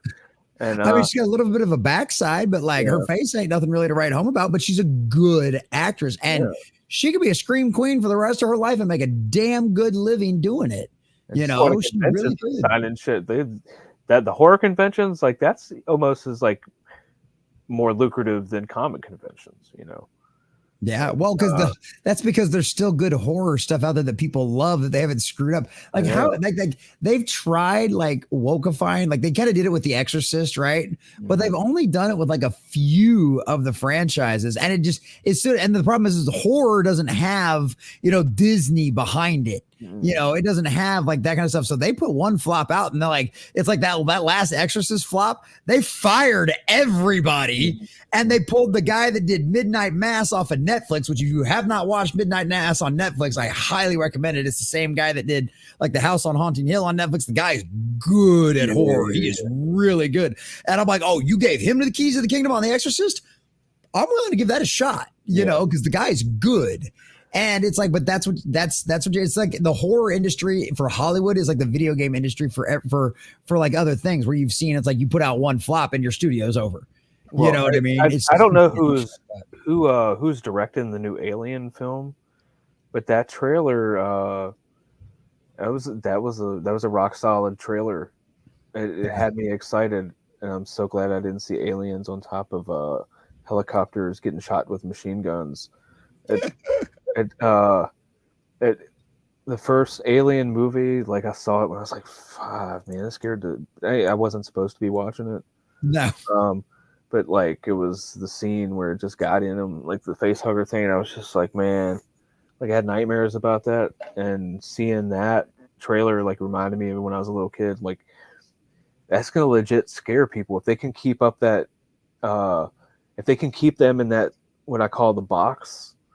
In space and just keep closing the box and bringing the walls into the box and keeping the audience just like, I mean, you could save the franchise, but like, it's almost like if they do that, they're just going to fuck it up again. Right. We made money. We got you back. Now here, we're going to show you about the existential threat of the aliens. It's called climate change. Yeah, I know. Like, and that's stop, you motherfuckers. Stop. Well, and this is something that I'm starting to see now is becoming a little bit of a trend in Hollywood. And I don't know if it's because they've gotten, not all, but a few studios have gotten kind of smart. Or maybe it's just they've just gotten fed up and don't give a shit anymore. And they just give it to the screaming kid in the room who just happens to be a fan. Yeah. You know what I mean? Like the Transformers with the Energon universe, that stuff's written by a fan, right? The new Aliens movie, every interview I've seen with that guy is like, I loved this franchise. This franchise scared the hell out of me as a kid. I loved all of this. He's like, I used to dream about what I would make as a movie when I was a kid. If I got to do one in the Alien franchise, I'm like, this is how I would have done it. That's what you want. Yes. Like, I mean, even like Dennis, I can't pronounce his last name, Villanueva. With Dune, like, I mean, you could tell he liked the books. He wanted to build that. He had built that world in his head. Yeah, so visually. Like fan service isn't a bad thing. No, it's not. But see, they try to make fan service as a bad thing because they use fan service in a negative way. They use it as a bait and switch. Yeah. They use it as Easter eggs to try to distract you from the fact that they can't write their way out of a wet paper bag. Yeah, the member berries don't taste good to me anymore. I don't fall for that shit anymore. I didn't see the last Doctor Strange movie. I don't. Oh no, I mean, I'm not interested. I'm not going to go see the Wolverine movie just because it's Disney. I'm sorry. Right. I'll see it. Like one of my buddies will have the DVD, or I'll see it somewhere. But like man, like this new Crow movie that's coming out. People have almost forgotten about that. Well, that's because nobody the trailer got such negative press that like nobody's talking about it anymore. None of that works for me anymore. You're not going to get me back with, ooh, it's going to show this. I'm like, all right, for what, like 10 seconds? And, I'm done, dude. Yeah. Well, and that's the problem with it. And I will admit, I'm totally going to go see the Deadpool and Wolverine movie. I'm not even going to lie. I think the reason why I go see that movie is over anything else. Cause like I was with you, like I haven't seen a single Marvel movie in the theaters since before WandaVision. So probably like Endgame. Like WandaVision. Yeah, I think that was the last one I saw in the theaters. WandaVision is when I called it quits because Wanda was one of my favorite characters, and they just screwed her over like at that show so bad, just completely disrespected her character. And I was just like, I'm done, I'm out. And Doctor Strange was another one of my favorite characters too. And I was like, I'm not gonna go see that. I was like, I already know you're gonna screw over and disrespect the Doctor Strange character, and why, because you already disrespected Wanda, and I heard why you disrespected Doctor Strange. Yeah. And it's like, why am I going to bother to go? Why am I going to let you taint the memories of the characters that I love with your fucking hot garbage? Yeah, you know what I mean? I'm not going to. But with the Deadpool and Wolverine movie, that's one of those. That's a Ryan Reynolds production. Oh yeah, you know what I mean? 100%. Like that is not Disney Marvel. That is not Kevin Feige. That is Ryan Reynolds walked in the door and went, "You got one option. I get to do what I want with this movie, or you can fuck right off, because I am Deadpool. And if you want another successful Deadpool movie, I get what I want." And like, it's the best part is, it's like, he's like, what was the one thing we couldn't get? The one thing Feige said no to, the cocaine, right? We couldn't do cocaine again.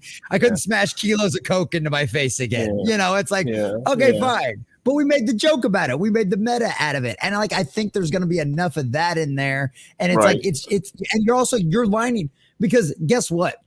Even if the Deadpool movie makes $1 billion globally, which we like what we just saw with Inside Out 2, right? That movie made $1 billion, right? It doesn't matter. Disney is 14 billion in the hole, right? That's not going to matter, because the profit off of these movies is going to be about $300 or $400 million, even if they make $1 billion, right? So if I go see Deadpool and Wolverine, I'm lining Ryan Reynolds and Hugh Jackman's pockets, because you know they all got a cut on the back end from their ticket sales, because they knew what this movie was going to do. So like, even if you go see that movie, you're not getting Disney out of the billions of dollars of debt. What you're doing is you're buying Hugh Jackman and Ryan Reynolds another house, you know, is what you're doing. So that's how I look at it. That's kind of my thing. But as far as anybody wanting not even wanting Disney to get a scratch off of that, I respect everybody that feels like that. I mean, they trust me. They deserve all of the ire and more. Yeah. And everybody's like, well, you got to hand it to him. At least Disney gave you the suit and the mask. It's like, no. Ryan Reynolds and Hugh Jackman gave you the mask. And like, this is what we want. This is what we're going to have. You're going to do this, or we're not going to do it. And we're like, back up the Briggs truck and get the suit ready. Because that's basically what happened. It's not like Disney didn't do anything. They said, okay, Ryan. That's what they said.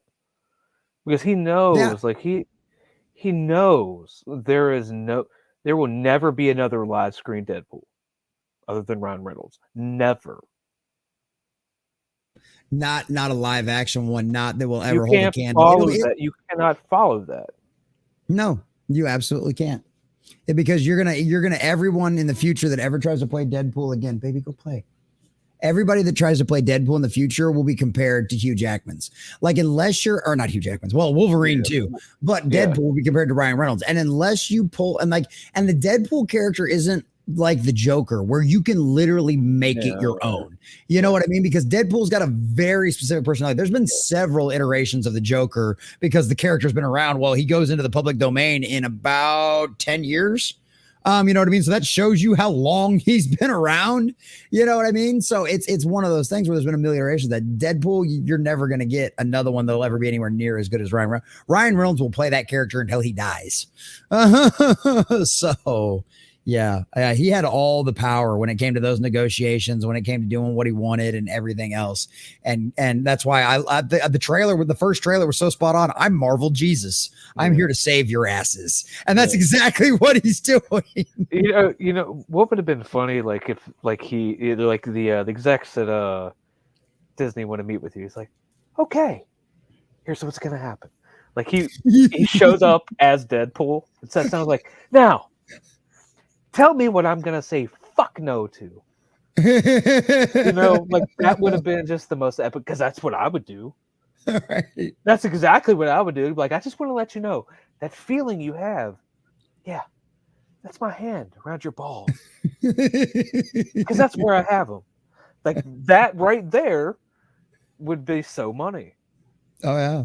Well, and the funny part about it is it had to be something like that, because like that freaking trailer and that like little teaser trailer they did, that thing came out of nowhere. You know what I mean? It was right after Marvel. Yeah. It had like an absolute abysmal just failure after failure, and they gotten themselves mocked and ridiculed. And they're like, for the love of God, we have to do something. Ryan, you can do whatever you want as a Deadpool movie. We don't care. First R-rated movie under the MCU brand. We don't care. Have at it. I know. You know. And then Hugh Jackman's like, hey, Ryan, you want to do a movie? Let's do a movie. Yeah. So, yeah, I think it's going to be a hell of a wild ride. I think it's going to be absolutely insane. So it's pretty funny. It is pretty funny on that one. So, yeah, that's the only thing I've really got any hope for whatsoever going forward. I don't think we're going to have a midweek hump tonight. I don't think there's going to be a show tonight. Doesn't look like it. So I might not have anything. I might not have anything to do after this show. This is going to be kind of interesting. It's going to be an early Wednesday night for us, because it's like we had you on. Yeah. I didn't bother with anything to talk about. Everybody else fucking was like, I got shit I got to do. I can't be here. Yeah. Jason always clears it early because he's like, I got to feed the kids and put the kids to bed. And I'm like, you don't have a wife? Like, oh, whatever. You know. Yeah, it's like, what the fuck? Why isn't she barefoot in the kitchen making you a sandwich? What the fuck are you doing with your life? My wife's folding laundry. Right, exactly. Mine's probably messing with the baby and like watching like NCIS is probably what mine's doing. Oh, so yeah, we were watching. Have you watched that show, The Bear? I haven't. Is that the one? Is that the restaurant one? Oh, dude, I'm so in. The trailers look really good, but I just didn't want to get Hulu just to watch it. No, man. But yeah, it looks really good. I hear nothing but good things. Because I love food, and like we watch a lot of these chef, like Iron Chef, Top Chef, and like they'll have these scenes where they're talking, and they'll just be like talking, and like, oh, it's like food porn, but it's like the Sopranos version of food porn. Have you ever seen Chef? By John Favreau? Yes, John Favreau. I got it. Oh yeah, dude, I love it. Okay, so I had never heard of that movie, and Mephisto does like a Saturday like movie review where he'll bring on like a special guest every week, and they'll watch a movie and then review it afterwards. Dude, I had never seen that movie. Was so fucking good. Like good. As soon as I was done with the show, like my wife and I both watched it together, and as soon as we were done with the show, we went to HEB and bought the shit to make Cubans, dude. Like I was like, it was such a great heartwarming. I love the father-son aspect of it. Like that movie is so fucking good. And that's down at work, and you're like, you just want to be like, you know what? Fuck you. Yeah, I'm not making that. We're not making that. We're changing the menu tonight. Yeah, oh god, it's so good. If you like him, like you've heard of like Swingers, right? Like with Vince Vaughn and John Favreau.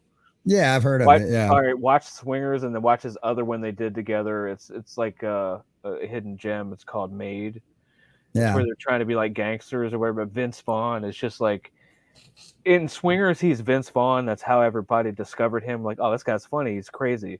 But in Made, he is like Vince Vaughn doing an impression of Vince Vaughn. It's at his highest, not like Wedding Singer good, but like you could tell this guy was about to break out. That's awesome. Yeah, because like Vince Vaughn, like that's one of those guys. Like I'm not a fan of Will Ferrell. I don't like Will Ferrell's comedy. No. I can't do that. I'm the kid that was like 7 or 8 years old. Yeah, well, yeah. And that one looked kind of okay. I just because of Vince Vaughn. Like, right, which is why I would have watched it. So I love Vince Vaughn comedy. Like one of my favorite movies is Accepted. Like I like that kind of comedy. You know what I mean? Like I like something where you got to have half a brain. It's not I love lamp. Cue laugh track. No, like you got to be able to get the joke. You know what I mean? There's got to be a little innuendo. There's got to be a little subtlety. Oh yeah, Shaun of the Dead's great. Those ones were love. I love Hot Fuzz. I love Hot Fuzz. Yes, Hot Fuzz was great. Like, I love everybody in their mums is packing up here. He's like, oh yeah, like who? He's like, farmers. He's like, who else? He's like, farmers' mums. Everybody. That one was. So there's stuff like that I'm really into. So I have no idea how we ended up getting onto this conversation and topic or anything like that, but I absolutely love that kind of stuff. That's good shit right there. That's good quality stuff. Oh, Jon Favreau. So one of my point was Jon Favreau, when you just let Jon Favreau do Jon Favreau, he can do fucking great things with whatever he's working with. It doesn't matter if it's Marvel, it doesn't matter if it's Star Wars, or if it's a fucking father-son movie about buying a food truck and going cross country and bonding with your child. Yeah. And it's like, it's fucking phenomenal. Yeah. You know, it's like, that man just needs a blank check and just let him do whatever the hell he wants. What do you want to work on? Here's a check. Go make me $1 billion. Do whatever you want. But they're too retarded for that. They're just too retarded. Well, I mean, they let him do the Mandalorian, right? And then quickly said, "Nah, you can't do that anymore." Oh wait, that was successful. We need to take that away from you and interject our bullshit. You had a Nazi sympathizer in your staff. You have to go. Yeah, you can't do this anymore. It's so fucking ridiculous. It's so fucking ridiculous. But yeah, we should actually check these out. Why not? Yes, Wedding Crashers. I love Wedding Crashers. God, that movie was so funny. I watched that right before I did my last deployment, and I was like almost pissed myself because I was a little inebriated, and I was with this chick. I was like, man, this is the funniest thing I've ever seen in my life. Like, the improv scenes when he was at the breakfast table, he was like, he said, I love maple syrup. Put a little in my hair. He said, what do you think keeps it up, Slick? It's hilarious. God, he's hilarious. Dude, that shit is so good. And that's one of my favorites too, is because you get to see Christopher Walken do comedy. Yeah. And it's like you don't get to see that very often. And he's actually, or was it Christopher Walken in that one? Yeah, he plays the dad, yeah. Yeah, he does. He played the dad, right? Pussy's all wet and like all of that kind of shit. And yeah, like I love seeing that kind of fucking shit because he does the deadpan so fucking well. And so yeah, I love all of that shit. That's really good stuff. And that's one of the roles that like Will Ferrell didn't bug me in. No, you know what I mean? It's like they limited his exposure. Like, all right, we're gonna just give you a little bit, but it's not gonna be the whole movie because he is retarded. Yeah, exactly. Yeah, that's kind of the whole thing. It's like when he's under control and when somebody else is letting, but when he gets to do what he wants, doesn't go that well. But we've got some Fury is pretty funny. You say which one? The guy in the chat has said Balls of Fury. That's a ping pong. Oh, I didn't see that one. I never he was the Emperor in Dune, and like I just couldn't. Yeah. I'm just thinking. I was like, when I heard about it, all I could think about it was like, it's like, you know, this more deep, the spice. It must flow. He's a bad guy. It's gotta go. Well, and that's the worst part. You wasted an actor like he got like 30 seconds on screen. Like I mean, it was freaking ridiculous. I didn't watch it. Like I was dude, don't watch the second one. If you loved the first one, don't. Oh, okay, do you know anything? Have you read the books? I've read them all, brother. Okay, Prequels, Butler and Jihad, man. I'm a Herbert guy. Okay. Did you like the character Chani? Yeah, dude. I've heard all of it. Like the first. I got so backlash. I had to overlook a lot. Well, I got so much backlash from the second one, in my opinion, on it because so many people loved it. And my biggest issue was the relationship between Duke Leto and Lady Jessica. Yeah. And the relationship between Paul and Chani and the way the dynamics work in those relationships is like some of my favorite relationship work that I've ever seen in a lot of storytelling out there. Just that you understand the way the world works. Yes, it sucks, but you have to deal with it, especially if you love a person. You just kind of have to understand the way the world works and deal with it. And you're still going to be strong and you're still going to be supportive and there's going to be a back and forth and there's going to be a power play and you guys are going to help each other out. You're going to be supportive and it's all going to be great. And it's like they take her character and of course we know it didn't turn out great because of what happens to Chani and everything else. But either way, it was a good relationship while it lasted. Yeah. But it's like, it's just like they literally, one of the things that I love the most about the Dune universe, Denis Villeneuve was just like, I'm going to chop it up and I'm just going to sacrifice everything that made her an awesome character. And I'm just going to use her to go, I want everybody else to realize Paul's fucking crazy and he's a psycho. So I'm going to use his wife to do that. That's a sister that you really have to worry about. That's really the one. Like, yeah. I heard Arya's not even in the movie or anything, but nope. I don't know, man. Nope. I don't know. Yeah, I just tell anybody. I had my problems with the first one, but a lot I could overlook because I could see, I could see what he's trying to do. Chani, she doesn't really have that most important. She doesn't have the largest parts. I feel like because they have Zendaya, they had to use her more, give her more something to do instead of just stand there and look like she smelling a fart and it might be her. She's always got this confused look on her face, like. I'm not that guy. I don't want to do that. But she's got a resty and confused face. So I understand, that to a certain extent, but you shouldn't have cast her in the first place. Mm-hmm. Cast an unknown because that way you can bring her up through the movie, and after she's done with her little bit part in your movie, she can go on to do a bigger movie. You don't cast a big star and just give them a bit part. What the God? You people are dumb. Well, and that's the problem with Hollywood is it's the new hot thing, right?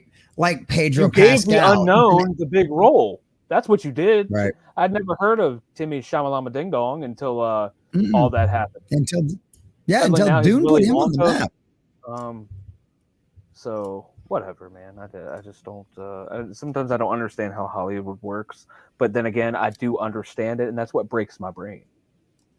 Well, and here's the funny part about this. This is something. So I bought my first manga this week. I'd never bought a manga before, at least unless I bought one when I was a kid and I just don't remember. It didn't make a big impact on me. I know I am, right? But I found this series on Netflix called Black Clover, and it's really, really good. Right. It's really, really good. It's like One Piece, except the main character isn't constantly doing dumb shit to get all of his friends in trouble. Which I really like. 70% of manga anyway. Right, which is one of the things I liked about Black Clover, because the main character is a musclehead and he does do dumb things, but it's always because he's just trying to win, not because he's just a fucking moron and wanders into dumb problems and dumb situations, right? So, but it's funny because I watched all the way to the end of what they had in the series, and that's the devil binding episode, right? It's what leads to the devil binding, and so I finished this. And I'm reading this and I'm going through because I'm like, I expected, I was like, I'll buy that one. So in case there's something I missed that might be clues later on, there's no difference. There's literally no fucking difference. It is a screen. The anime is a screen for screenshot recreation of what's in this book. I mean, dialogue and everything. And I'm like, how can you not get this? Hollywood, like this shit's way more successful than anything you're currently pumping out in Western civilization right now. And guess what? What we've been begging for, the reason why we love Batman the Animated Series, the reason why we love Justice League and Justice League Unlimited and all that shit is because that's what you did. You just literally ripped storylines right out of the comics and put them in an animated format. Yeah, that's why people X-Men. This is your storyboard. You don't need to storyboard shit. It's right here. And it's funny because and it's just like it would be easier for you to just do it that way. Like I'm trying to make your life easier. Be lazy. Just whip it right out of the book. The perfect example is like the Eternals movie. That is literally nothing more than Eternals, and that is an absolute abomination and a disrespect to everything fucking Jack Kirby created. And like the Silver Surfer movie, it's like, why would you want it set in the 60s? Why? Because they can be white normal? Like, no, because they were set in the 60s. And those are the greatest stories ever. Like that's what built this universe. You only have what you have because of these stories. Show some respect.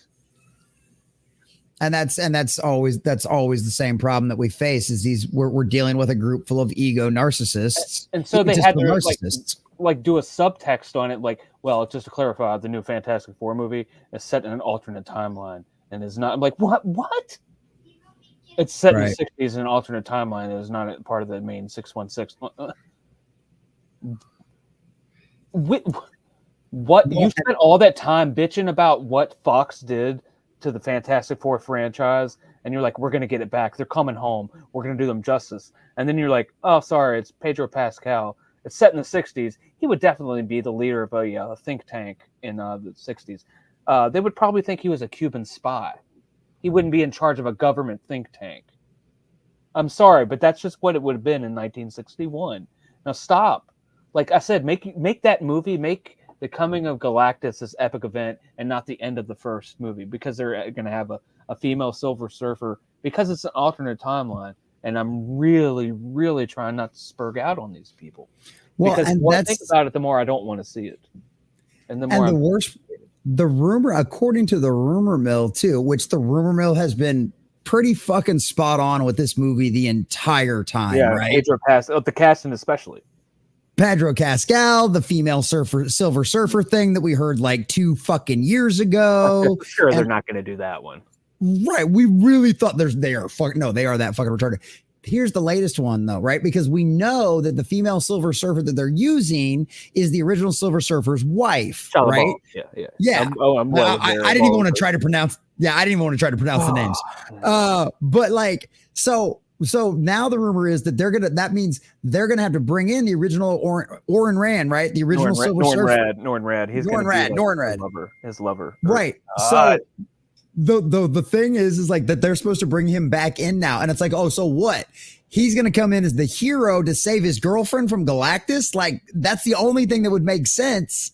But knowing them, it's not. She's gonna break free herself of Galactus, and he's just gonna stand back and watch her in awe and go, oh, you're the best, you're the better Silver Surfer than I was ever. You know, because that's how we know how that shit goes. You know, so they're gonna do a bait and switch and go, yeah, he's gonna be in there, but then you're gonna end up fucking treating him like a bitch. And this is the other thought. When they told me that they were gonna set it in the '60s, I was like, oh, so we are gonna get the version of Mr. Fantastic that slaps around his wife. That's the only reason you're gonna set it in the '60s, because then you can use it as an excuse to justify the fact that he did that. You know, like that's, and then you're gonna educate him. You know what I mean? Like that's just how I see this fucking thing going. Until they prove me otherwise, that's how I see this thing going. So, so disrespectful. The first family, man. The first family, dude. I mean, because like the John Byrne, like and Jason, if he's listening, he's like, oh, I wish I was in there, because he's a big Kirby fan, and like I know he likes the John. He loves that shit. Like, oh yeah. I never collected. I didn't read the John Byrne Fantastic Four until I was well into my early to mid teens, because I thought they were corny when I was a kid. Because like, because I was a Marvel kid, you know, but the Fantastic Four was always, because that's the first title. That's like the title you look at. You're like, hey, all right, but I don't read the Fantastic Four. Okay, right. Show up in like the Avengers, and like I read the West Coast Avengers. I wasn't even a main Avengers guy. I read all the I'm a B-sides guy. I think that's why like a lot of those B-sides teams like Alpha Flight and those Excalibur, they had great writing and great team dynamics. And I guess it's just osmosisized into my brain. And well, and that makes sense too, because I could see that with the way you put your team together, that was some of your favorites, because that makes sense. Your team isn't the mainstream heroes. No. You know what I mean? They're not the guys that you would think to call on. Yeah. You know what I mean? They're not Captain America. But unfortunately, they're all you got. Yeah, exactly. It's like, that's what happens. It's like, hey, you know, I'd rather have Batman, but I guess I'm stuck with Nightwing. You know what I mean? We're not the hero you deserve. We're the heroes you got. Yeah, exactly. It's like, did you ever see the movie Mystery Men from back in the 90s? Oh yeah. Oh dude, I got my grandfather to take me and my best friend at the time to go see that at the theaters. I don't even think my grandfather stayed for the movie. I think he just let us go in there. Yeah, dude, that I loved those movies, and that was just, I love that. I love those kind of teams. Galaxy Quest. I love that. Yeah, but I remember those movies came out like pretty close together. And I love that. I love those kind of teams. I love that kind of stuff. It's like, hey, here you go. So I like the Hellboy character, and I know, like you said, you'd never read it, but it's like, that's one of the things. Did you see the trailer for that new one? I haven't. I've seen some of the still shots. Yeah. I never read the books, but I saw the movies like after we got back, like about a year after I got back from a deployment. And so I guess they had already made the second one when I saw the first one. So yeah, pretty and decent. I love Del Toro, man. Del Toro's good stuff. Del He's Toro's good good stuff. if you leave him alone too, but they'll never leave him alone. Yeah, and that's another problem with that one. It's the same thing with Sam Raimi, right? You know, that Doctor Strange in the Multiverse of Madness, right? He's a great example of an indie director like getting the big chair. Like he made it to the big time. Yeah. Because like Evil Dead, like the first one, that's pretty scary. It's after that is when he was like, I'm gonna inject the humor and I'm gonna really ham this up. And I have Bruce Campbell. Yeah, why can't you? I'm gonna play to the strengths here. And so in the end you got Army of Darkness. So if you look at the first Sam Raimi, the first Evil Dead and Army of Darkness, and you put them together, like there's no way it's the same guy in it. They're not the same. They're in no way, shape, and form close to the same. No, they're like two different timelines. You shouldn't even have gotten to that point if you started here. But there you did it. But like he's a great example of that. Like he knows how to make a movie. They just won't leave him alone. No, and that's the problem. They want to pull up these greats that were so successful in the indie sphere and they did good jobs. But the problem is they don't understand why these people were successful in the indie sphere because they got to do what they wanted. They had total control. And that's what made them legendary because they had their complete vision. But you guys want to come in and you want to corporatize everything and you want to go, well, marketing says we've got to do this. Fuck marketing. What happened to this bullshit of when did marketing start making the decisions? Your ass, I was supposed to produce a product and then I was supposed to hire your agency to sell my shit to the public, not your ass comes and tells me what to produce as a creative. No. This shit has completely flipped itself. And that's why John Carpenter doesn't return their phone calls. Yep.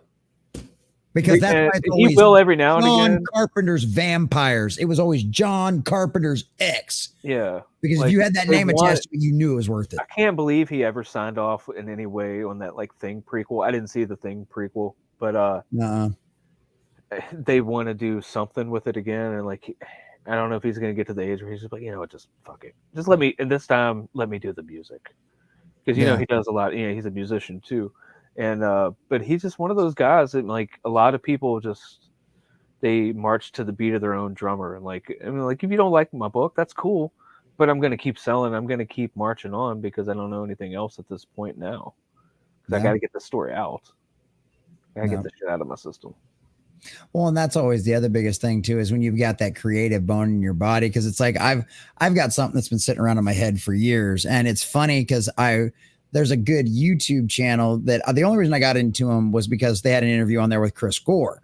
But what they do is they're always interviewing people that are either in the industry, former industry guys that are now teaching or stuff like that. They're all people that have been involved in Hollywood. And it's like, how do you do X in a movie? How do you, and it's not like technical shit. It's like, it's story development. It's like, what do you see? How do you develop your characters? What kind of things when you're doing a movie, how do you think a character's being introduced? What should you know about a character in like the first 5 minutes? When you first meet a character, what you should know. And there was a really good one that I was watching and it was like flaws and like all this other stuff. And it's like all of a sudden that little fucking spark kicked and I'm like, I just stopped the video and I started writing shit down. I started describing some of my characters and I was like I'm listening to what this guy says and I'm like, I'm filling in the blanks about my characters. I'm like, this is their motivation. This is how your motivation.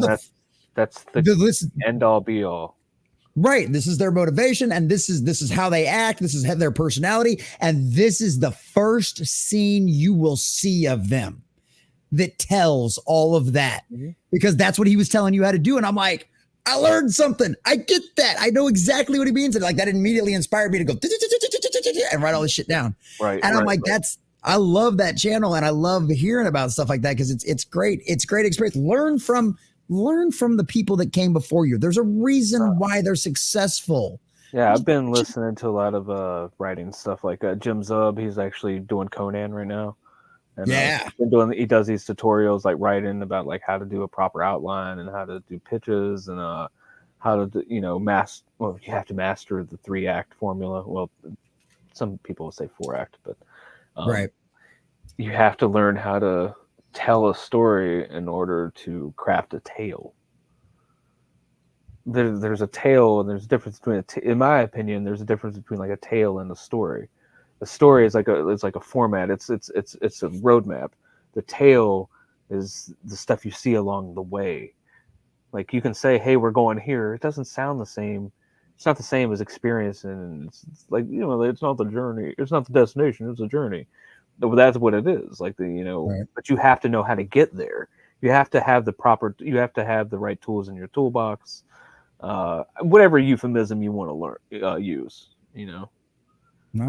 No, and I think that's a good way to look at it too, because like I love Tolkien to death, but when you said that, it's like how you're describing, because like you said, you wrote your book backwards, right? You wrote your story. Yeah. You kind of knew where you wanted how to it go ended before I knew how to get there. Right. And so it's like you have to fill in all those blanks. And really, it is about the journey, because the journey is what causes the impact. It's what causes the emotional bond and all of that kind of stuff, And so if you don't have that flair, if you don't have that flourish, you don't have those relatable characters, you can't do that kind of thing. And it's like the only complaint I ever have about Tolkien is he concentrated too much on the journey sometimes, because it was just like, dude, I don't need 3.5 pages to describe the valley and the forge that they're going through. Like, right. But it's like, but that is the same thing. You have to be able to flesh all of that out. You have to make it engaging. You have to make it interesting. Otherwise, it's like, well, everybody knows, because that's the other thing. It's like most people are going to end their story with the good guys winning, right? You might lose a few people along the way, but at the end of the day, most people want a story about good triumphing over evil. That's just how it works, right? So it's like you get into the story, you already know that they're going to win, right? And then the majority of people are going to survive, and or at least the main protagonist is going to survive, stuff like that. So you're not really worried about that. But if you're a good storyteller, that doesn't matter. You doesn't matter. You already know, because it is all about how you get there. There are moments where you go, holy shit, they might actually kill this person. And if you're a good storyteller, you're going to do it, even though, you get to the end of the story and you're like, yeah, okay, that survived. I'm not above killing people. Right. Absolutely not. And you shouldn't be, especially if it fits the narrative and you're not just doing it for shock factor. Story, it resonates. You got to have emotional resonance. Yeah. But it's like there was an example, like there's a really good example I like to give, because Damaj and I spoiled something in One Piece for me. Right. And I don't want to tell anybody it was, in case anybody decides to get into One Piece that hasn't yet. But there's a certain character that doesn't survive. Yeah. And because that happens, and that's not a spoiler, because you see that happen. Oh yeah. But it's one of them situations where it's like, he spoiled that for me. But even when I'm watching it, and even if I'm watching this character and I already know where this is going, I know exactly that this character is going to stop right here, right? I know exactly. The entire time I'm still sitting there going, maybe he was wrong. Maybe he was wrong. Maybe he was lying to me. Maybe something else is going to happen, because you're there and you're invested. And that's how you know it's good. That's how you know it's good. If it causes you to be invested in the story, no matter if you know that, yes, good is going to triumph over the evil, you're invested in how it gets there. And that's the important part. Like as sometimes, and like I go into it, like if I'm writing in a particular issue I've written, like I'll go the Uncle Jesse for the Dukes of Hazzard reference. There was always this thing when they'd show a promo and like they got into this issue and they'd be like, I don't know how the boys ever get out of this one.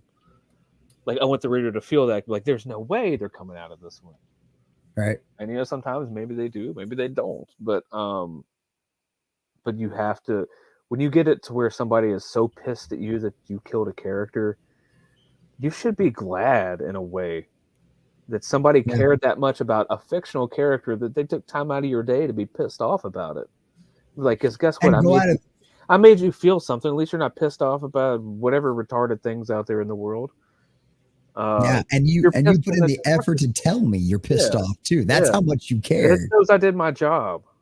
Like when somebody reads the Mythicals issue 1, I'm not gonna spoil it for anybody, but when you read that last page, you're like, holy shit. Like people just didn't see it coming. Right. People, even the first page, you look at the last panel, you don't see it. You know something's up. You have to, like, I have limited real estate in a floppy. The first page, I have to go, boom. Second page, I have to go, like, basically flash you and be like, oh, guess what? You get to see next time. Yeah.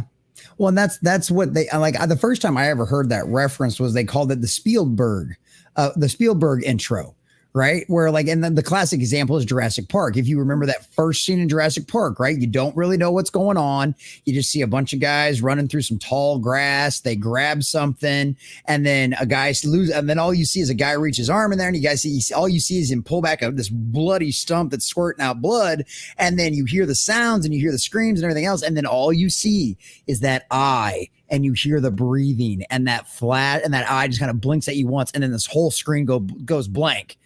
And then you're just like, what the fuck was that? And then it goes into the archaeology scene, you know, where you've got like these two people digging in the dirt. You're like, what the fuck am I about to watch? I know. That's it. And I did that with like it's weird you say Spielberg, because the villain is Jaws in the water. Like this is like you see him. They don't know he's there, but like there's gonna be this uneasiness, like like the music and like the creepy feeling every time he shows up. Like issues 1 and 2, he's there, kind of completes his introduction and to set the story going forward, kind of like a direction. But then I'm gonna take him away from you for a little bit. But he's gonna pop up from time to time to constantly remind the reader that it is coming. Yeah, like, it is coming. All of this is happening for a reason. It's a grand plan, and it's these 8 idiots in an office building are going to be the ones to try to fuck it all up. And that's one of the best parts about it. That's a group of misfits you can get attached to, and you can have a great time figuring out how the hell is this band of nut jobs gonna save the whole freaking world. Fresh out of college, she's got no experience. They're like, hey, you work here now, and you're really important. And like in issue 3, like, because she's got like an IT degree and like computers and stuff, like, all right, you're gonna do the research, and like you're gonna make all this other stuff. And she's like, well, shit. Like she thought she was gonna be like, have some easy stuff going on, the first week, just ease into the office role, get flour for a plant for her desk. But no, we got to save the world. It's kind of big from the beginning. Yeah, and that's one of the things. Like that's one of the things. Like, cause it's just recency bias because I'm reading this, but that's what Black Clover does, right? Your first introduction to the guy, the main protagonist, is he lives in a world of magic, and he's the only one that doesn't have any magic. Yeah, he lives in a land where everybody's status is based on their magical power, and he has none. And then he gets attached to the worst squad in the army that is just nothing more than a bunch of misfits that everybody hates, that they're literally called the Black Bulls. You know what I mean? So instead of being black sheep, they're like the Black Bulls of the whole group. You know what I mean? And they end up, figuring out a way to come together and pull off some incredible shit. And it's like, and you're there for it. You're absolutely there for it. And I love it. I absolutely love that kind of stuff. So it's good shit. Well, holy shit. I didn't think we were going to be able to fill all this time. And damn it, Hojo, we did a good job at nerding out over some shit. I know. That was fun. Time flies when you actually are having fun and not getting enraged. Dude, it does. It's one of those things where like, this is what we all live for. This is what we all want to get back to. That's the reason I scream into my microphone, is because like I did 2 videos yesterday or Monday that I was super happy about. One of them was over the new information over season 2 of One Piece. And it was over this cool things that are going on with Demon Slayer, and there's some theatrical releases that they're doing. You know what I mean? So it's like, it's great to be able to talk about stuff that I'm excited for. I like talking about Deadpool and Wolverine because I am actually excited for it. You know what I mean? And it's the same thing. Like with, it's like, and I know everybody's like, fuck James Gunn a lot of the time. And they're like, whatever. And everybody's being super hypercritical of Superman, which is fine. We're nerds. We're fans.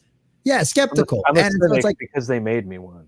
Exactly. And it's like, I don't judge anybody for being mad about that, but it's like, I'm one of those that like, I'm a DC fanboy. You know what I mean? That's what I am. That's my boy. And like, and I love Marvel, but I've always, Batman was always my first. I do love Guy Gardner, but I'm not happy with the stuff I saw today.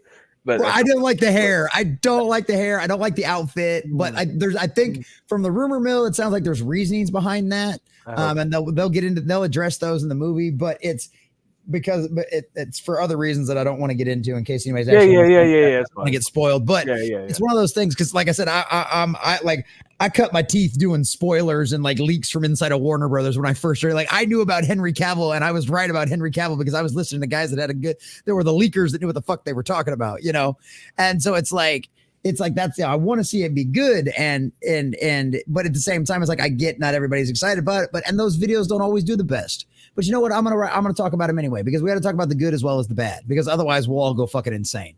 You know, it's the reason why I brought you on the first time I brought you on, because I want to promote the good as well as roast all the bad shit out there too. Yep. So we gotta have a little bit of balance. We gotta have a little bit of balance. And you know what else makes us happy, ladies and gentlemen? Memes make us happy. That power. Oh, damn it, that's the wrong button. This is what happens. Where is it? What the fuck? Where did it go? I moved it too far down. Oh my God.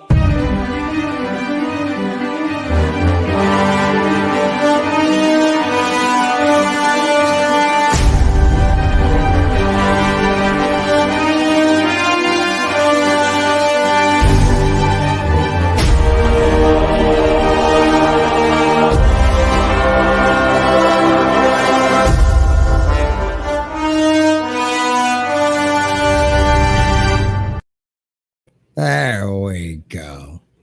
We'll do some memes and then we'll wrap it up. And if I, for some reason, can't fall asleep later, maybe we'll do some video games. So I don't think there's going to be a midweek hump tonight, boys and girls. I just don't think. So my friend and I are watching how aliens abducted a trans woman and a man so they can reproduce on their planet.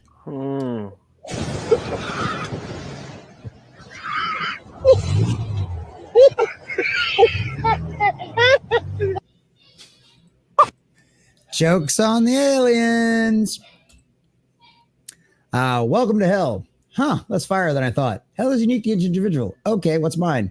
Click a world controlled by France. Oh no. That's our Scottish Ranger out there. He's giving us his jokes over from the other side of the pond. Which machine are you most comfortable with? There you go. I think we can relate to this, Hojo. Relate to that. Yeah. I carried one of those for a straight year, dude. And people were not. See, there you go. Oh God. So heavy. I can only imagine. I was Air Force. I carried around some really heavy toolboxes that were actually, I probably had a tool bag that had enough tools in it to weigh the same as that motherfucker, but I didn't have to carry it around for 12 hours a day. I was just going from like the truck to the aircraft. So it's not, I just like rubbing that next meme. Right next meme. He's like, you motherfucker. Hi, who is this? Aaron changed all of my context to mythical creatures. What's mine? Dwarf. He's so mean. I'm not that short. Oh, hi, Dan. Fuck. Poor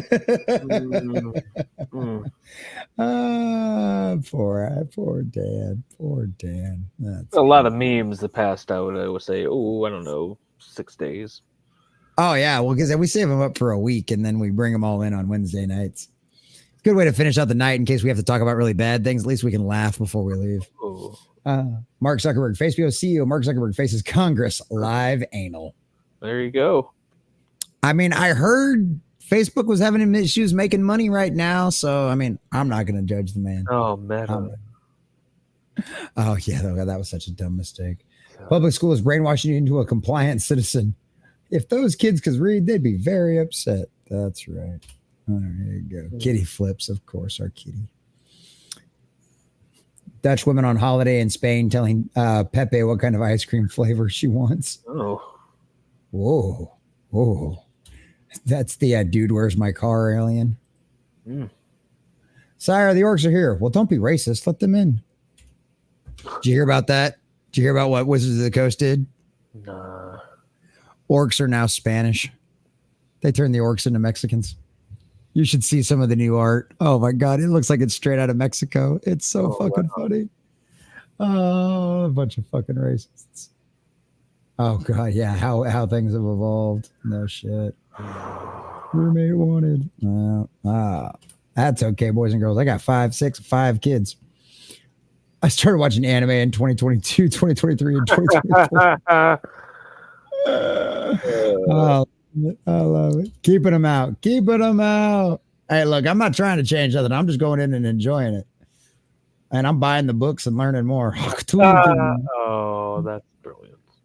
Dude, my wife watched that video for the other night the first time because she kept seeing the memes on Facebook. She's like, she literally Googled it. She Googled it just so she could see what it was. She's I didn't want to Google it because I didn't know because I was like, here's the thing. I'm in the comic world, so I see Hawk Tuah, and I was like, "Does this got something to do with like Hawkman?" Like, right, Hawk Girl. Because Hawk Girl is in the new Superman movie, and I was like, I made the stupidest mistake on Twitter. I was like, "So what is this Hawk Tuah thing?" Immediately, everybody is like, "You got to spin on that thing," and I was like, "What?" I was like, "Excuse me," and then immediately I was like, "Oh, Hojo's got 17 DMs." All the video of this woman talking about Hawk Tuah. Oh my gosh. That's what amazing what a wig and jewelry could do. I still think the one on the left looks hotter. Probably so. Probably so. That look on your face when Kamala Harris is giving you a blowjob. Michelle. Michael. What's up, Big Mike?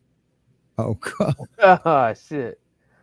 That is great. Oh, Kermit. No, Kermit. Bad Kermit. When you use lube to enter her shame cave, but it's a petroleum based. How dare you? Oh, this is horrible. Old Crow would like to introduce our new spokeswoman, an old Crow experienced in drinking. Oh, no.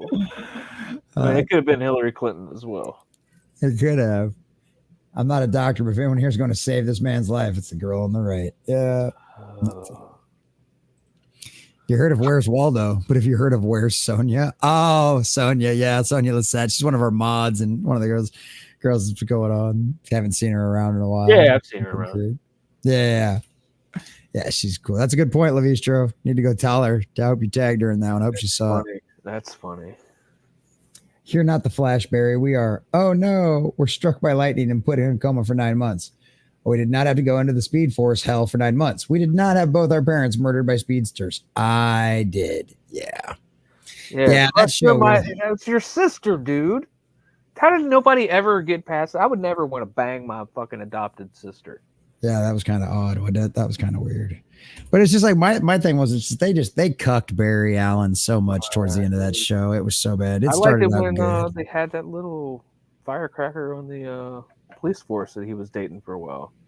Yeah. I'm a Flash fan. I can't think of her name, and it's sacrilegious, but she's a cute little blonde. But I'm so glad, like, when COVID hit, because they shortened the season or whatever, it was like she was stuck in like a mirror, like they had Mirror Master, but it was I remember that. Yeah, like, the Mirror Master. I looked at Chris and I said, I hope this show never comes back on the air. This shit's retarded. I hated Arrow. I was so glad that was over with. I watched it to the end. I enjoyed it. And then like I have DirecTV, and then they took away the CW, and I was like, you fucking have it. I don't want it. They're like, well, you're gonna miss the last season of Legends of Tomorrow. I don't care. Dude, yeah, I stopped watching Legends of Tomorrow too. Like that was good for about the first 2 seasons, but as soon as they got rid of Rory from Doctor Who, I know, dude. It kind of went like she was okay as a leader for a little while, but like when all the lesbian relationships started becoming like a main central port, like her relationship like started overdoing some of the stories. It was just like it got boring really quick. One issue they went back to the past and like they had to go find Barack Obama at college or whatever. She was like, and this was like during Trump or whatever. She was like, she looked at him like, oh God, we miss you. I wish we could just take you back with us. I'm like I looked at my wife. I said, what? Yeah. I was like, you don't have to be that overt about it. Like, I mean, I know you like women, but can you take his penis out of your mouth? My God. Like, what's wrong with you people? I was just like, after they did like the little Crisis on Infinite Earths or whatever, like they had Brandon Routh come back as like the Kingdom Come Superman. I think that was a good place to end it, because then they shifted the focus to like Constantine and like he was in hell trying to get this chick's soul back. I was just like, man, I'm not watching this anymore. It's kind of, they made him in love with some dude or something, which I understand. Like he was a passing. They mentioned it in passing in the early Hellblazer that he had relationships with men, but this was like overt like relationships, like Interview with the Vampire type level. stuff. Oh God, don't get me started with that fucking television show. Oh, I'm not watching season 2. I'm getting rid of it. I'm gonna delete that off of my DVR. I watched the first 2 episodes and I was so angry. Because I'm a huge Anne Rice vampire novel fan. Yeah, I've read them all. And Lestat is like my favorite character out of that. I read anything that Lestat was the main protagonist in. And I was so excited about that show because like the son was involved. And then that was the first time I really realized that son had nothing to, that son is nothing like his mother. Nope. And it was all about gay with him. And I was just like, their dicks don't even work. Yeah, they can't pee. It was so fucking dumb. It was like, so I mean, I like my favorite one is probably like Blood and Gold, like Marius. It's like the Roman, because I'm like I'm a history guy. Obviously, I mean, if you read the Mythicals, you're gonna know I'm a history guy. So like I like that one because that's like my interests in like the Roman era, and every man's always thinking of Rome, I guess. So, that was a good book. There was a little bit too much gay in that one too, like Blood and Gold. That one, his backstory, like. But it was also Rome too, so it's kind of like I don't need you to describe. I don't need her to describe him like jacking off a 12-year-old boy. Yeah, that's pretty fucking some weird. Of that, like, come on. You have to put that on the big screen. Yeah, no shit. You wouldn't get away with. Well, you would get away with that shit with some of those groups, but all right, back to the memes. My boyfriend just asked me to marry him 2 days ago. I'm excited. 2 days and you didn't tell me. I might have to rethink our friendship. Hey, bro, I got married 3 years ago, but I forgot to tell you. Congrats, bro. I started to think you were gay. No. That's the difference between men and women's relationships. 100%. Spent countless hours burning aluminum, welding wire into this chainmail blanket. Why? I like having weight on me when I sleep, and I like to be cool. The heat dissipating properties and weight of aluminum are perfect for this. Bro's getting a good night's sleep. Madhouse. Hello, cunt. Oh my God. I totally can't believe you just said that. That's gross. Hello, cunt. Morning, mate. How's the family? Yep. Mm-hmm. Think of them as shoes. See, there you go. That's a fair comparison. Yeah, I'm like that with knives. There you go. Goth girlfriend, real goth, Visigoth. Yeah. Pride Month is over. Stop being gay. Oh, corporations removing their Pride logos at 0 midnight. See you in hell, you stupid fruit. Yeah. Did you notice it wasn't near as bad this year? Nope. Kind of dialed it back a little bit, unless you live in San Francisco or New York. Yeah, no shit. Front of a liquor store. At least they're being responsible and sending their wives instead of drinking and driving. Oh. The hacker who doesn't understand why he can't see my password. Me who set my password as 8 asterisks. Not bad. I like that. I might start doing that at work. That would be funny as fuck. Shit, I spilled my cup of coffee, my cup of dry all over someone's wet floor. Perfect timing. Perfect angles. You want to check out you want to show off the new bearded thingies real quick? All right, Madhouse, hold on. So we've been working on some new t-shirt designs. Oh. Trying to find some things to do. He was like, I'm worried that making the goatee longer makes you look too much like the devil. I'm like, I kind of dug the fact that the longer goatee made me look like a super villain. I never claimed to be the good guy. So, but yeah, we got a few new designs here. So yeah, got it that way you can see them. I think I like the thinner one better, truth be told, because when it starts to look like this, it irritates me. That's why I normally trim it down and it ends up looking a little bit more like this. Right. So, but yeah, there you go. That's not too bad either. That one's not too bad either. But yeah, we've been working on some new stuff. I gave him a bunch of list of things because I'm really bad about getting things done.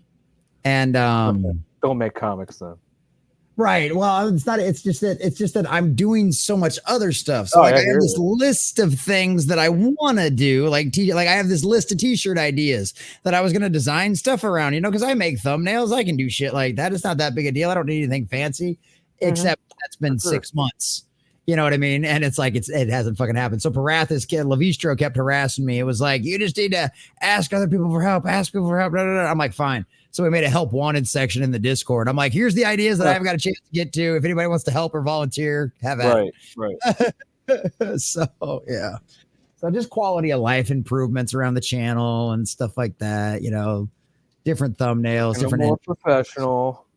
Yup. All like, I mean, this is my full-time job, you know what I mean? Yeah. So it's one of those things. It's like we try to act like it sometimes, try to make your, you know, all the money everybody's paying me to keep doing this. It's like, let's try to, you know, make it for sure. A little fancier. So I mean, I'm going to get a couple shirts made, but I'm not going to sell any of like, I'm not at that level to where I can like move shirts. Like, don't nobody want their shirts I'm on. Well, the thing about it is like when you go through one of the places like, and Teespring's not the one we're going to use because there's other ones out there that are a little more fellowship friendly. But like I've been getting a lot of messages. I put out some feelers. Yeah. And so like all you got to do is like all you do is give them the logo and they print it and you just get a cut of it, you know? So it's like it's not like it's not like your comics where you've got a stack of 500 of them behind you. You know what I mean? That you're like, fuck, I got to ship all these out now. It's like, nah, man, they do it all for you. All you gotta do is send them the design and go from there. So I like packing up books. It's fun. Oh, I get to listen to music or listen to documentaries. There you go. There you go. Streams. That's usually like during fulfillment. Like I'll listen. That's when you see me in a lot of chats because I'll be lurking, or if I hear something funny, I'll pop in. There you go. Yeah, I've been getting into audiobooks and stuff too. I love audio. Yeah, I got to listen to like 1.5 speed though. Yeah, I should probably start doing that with someone. I don't know. It depends on what I'm listening to. Cause like I've been listening to like some of the Warhammer 40K ones and just the acting is so good in some of them. Yeah. And like the accents and the connotations. I'm like, I don't want like when I'm watching, like if I'm watching like a WW Pro video or something like that, that's like, I put that shit on double speed. Because I'm like, I'm just here for the information. You know what I mean? I'm like, that's what I'm here for. But like, and yeah, if I was reading like a technical manual or something like that. I do that with a lot of historical documentaries. There you go. I was going to say like historical stuff. Yeah, I could totally do that. But if I'm listening to like a story where there's like the good acting and stuff like that, now I gotta let them have it. I just gotta let them ride out and give me that beautiful English accent and tell me how. Well, that's what I'm saying. I listen to that orc. I listen to this thing called Biographics. It's a British guy, and he's very cheery. So he'll give you like 30 minutes, and he'll tell you pretty much all the basics, what you need to know on a particular historical figure or event or whatever. But he's really good at it. He ties it all together, and you can listen to something like that, learn everything in like 20 minutes if you just do it like 1.75 speed, something like that. Yep. Yeah. And it's funny too, because people always look. The first time somebody walked into, because when I first started doing all this, I was still managing my buddy's vape shop, and people would walk into me and they'd walk in there because I'd be watching YouTube on the TV and I'd have it on double speed. They walk in, they're like, "Are you watching that at double speed?" I'm like, yeah. They're like, "You can understand that?" I'm like, "Have you guys seen how fast I talk?" Yeah. Yes, I can. You know, it's funny. Listen to somebody like Ben Shapiro. Yeah, listen to Ben Shapiro too. He's like, Kamala Harris is really bad at this. She's we're vice president. Come on, Koreans are the old man has lost it. He has lost it. They are in the room. They know. And they do know. But just wow, that's a whole. That's a whole different can of worms. Yeah, that shit's absolutely fucking great. We're both tired. Let's end the stream. Yeah, I'll say, you want to wrap it up? Everybody, yes. Hojo, tell everybody they can find you at, what you're up to, what you're working hard on, and anywhere else. Got me on Twitter, Hojo, South River Studios. Just Google me. Go to Fund My Comic. All of my stuff is there. Instagram, South River Studios. It's not that hard to find me. I'm everywhere. Yeah. I'm in a lot of Discords. If you can't find me, somebody knows how to. That is very true. That is very true. Myself included. I can clearly reach out and touch Hojo whenever I like it. And he normally likes it. He normally enjoys it when I do too. That's the best part. So just tell you, we don't tell the wife. But yeah, so boys and girls, tomorrow is 4th of July, Independence Day, where we go and celebrate the wonderful beginnings of our freedom by blowing up a small portion of our country. And by God, boys and girls, I don't think it gets more American than that. We started this thing out with gunfire and shooting people. By God, we should celebrate it by more explosions every single year. So that'll be a good thing. So we'll probably just do like, depending on what time I wake up tomorrow, we'll probably just do like a little morning gaming stream. We're not going to do like any news or anything like that, but we'll just get together and hang out for a little while and chit chat while we play some games for a little while. And then everybody will be back at it for the normal morning prep on Friday. We'll be back at it for that. We'll be doing $5 Fridays, where boys and girls, we officially have a record of a 13.5-hour stream now for $5 Fridays. I don't think we're ever going to beat that. But I'm sure some of you fuckers will certainly try, because you assholes like to torture me and keep my ass in this chair, and I'm totally okay with that. So visit us over there for all of that. And I don't know, who knows? Maybe for some reason I can't sleep Friday night and the mushrooms have worn off, or maybe they haven't. Maybe I'll do a late night gaming stream or something like that. If you want to catch the replay of this, remember, these are Rumble exclusive, ladies and gentlemen. All the replays are over there, benefiting our wonderful Rumble, who's growing over there, grinding and doing greater things all the time. So if you haven't already, make sure you go follow us over on Rumble. Go check all that stuff out. They're grinding and growing and doing all kinds of wonderful new things over there. And they are very responsive. Literally, one of the like VP CEO guys of the company literally responded to one of my complaints on a tweet. So like these guys are like on the board. You're never going to get that kind of customer service with fucking YouTube. So go support Rumble and check out all the cool shit that they're doing. They got a merch store and all kinds of other things. Now, this isn't sponsored. I'm just telling you guys this because I love what they're doing over there. And they are the ultimate free speech alternative out there. We can literally get away with anything over there. So, boys and girls, this has been fun. Hojo, of course, thanks for being here. Go check out Mythicals #2 on funmycomic.com. Cannot wait for the third one. As always, boys and girls, Madhouse Retro, Captain Have Fun, Jim Bone, and everybody else that was hanging out here towards the end. Radjul Razor over on the Twitch as well. Thank you guys so very much for being here. This is Just With Common Nerd. I bring you pop culture and all things 33-way common sense lens. Thanks for watching. I'll catch you later and have a good night. Happy 4th of July. Go blow some stuff up and celebrate our independence. Love you. God bless. Enjoy the credits.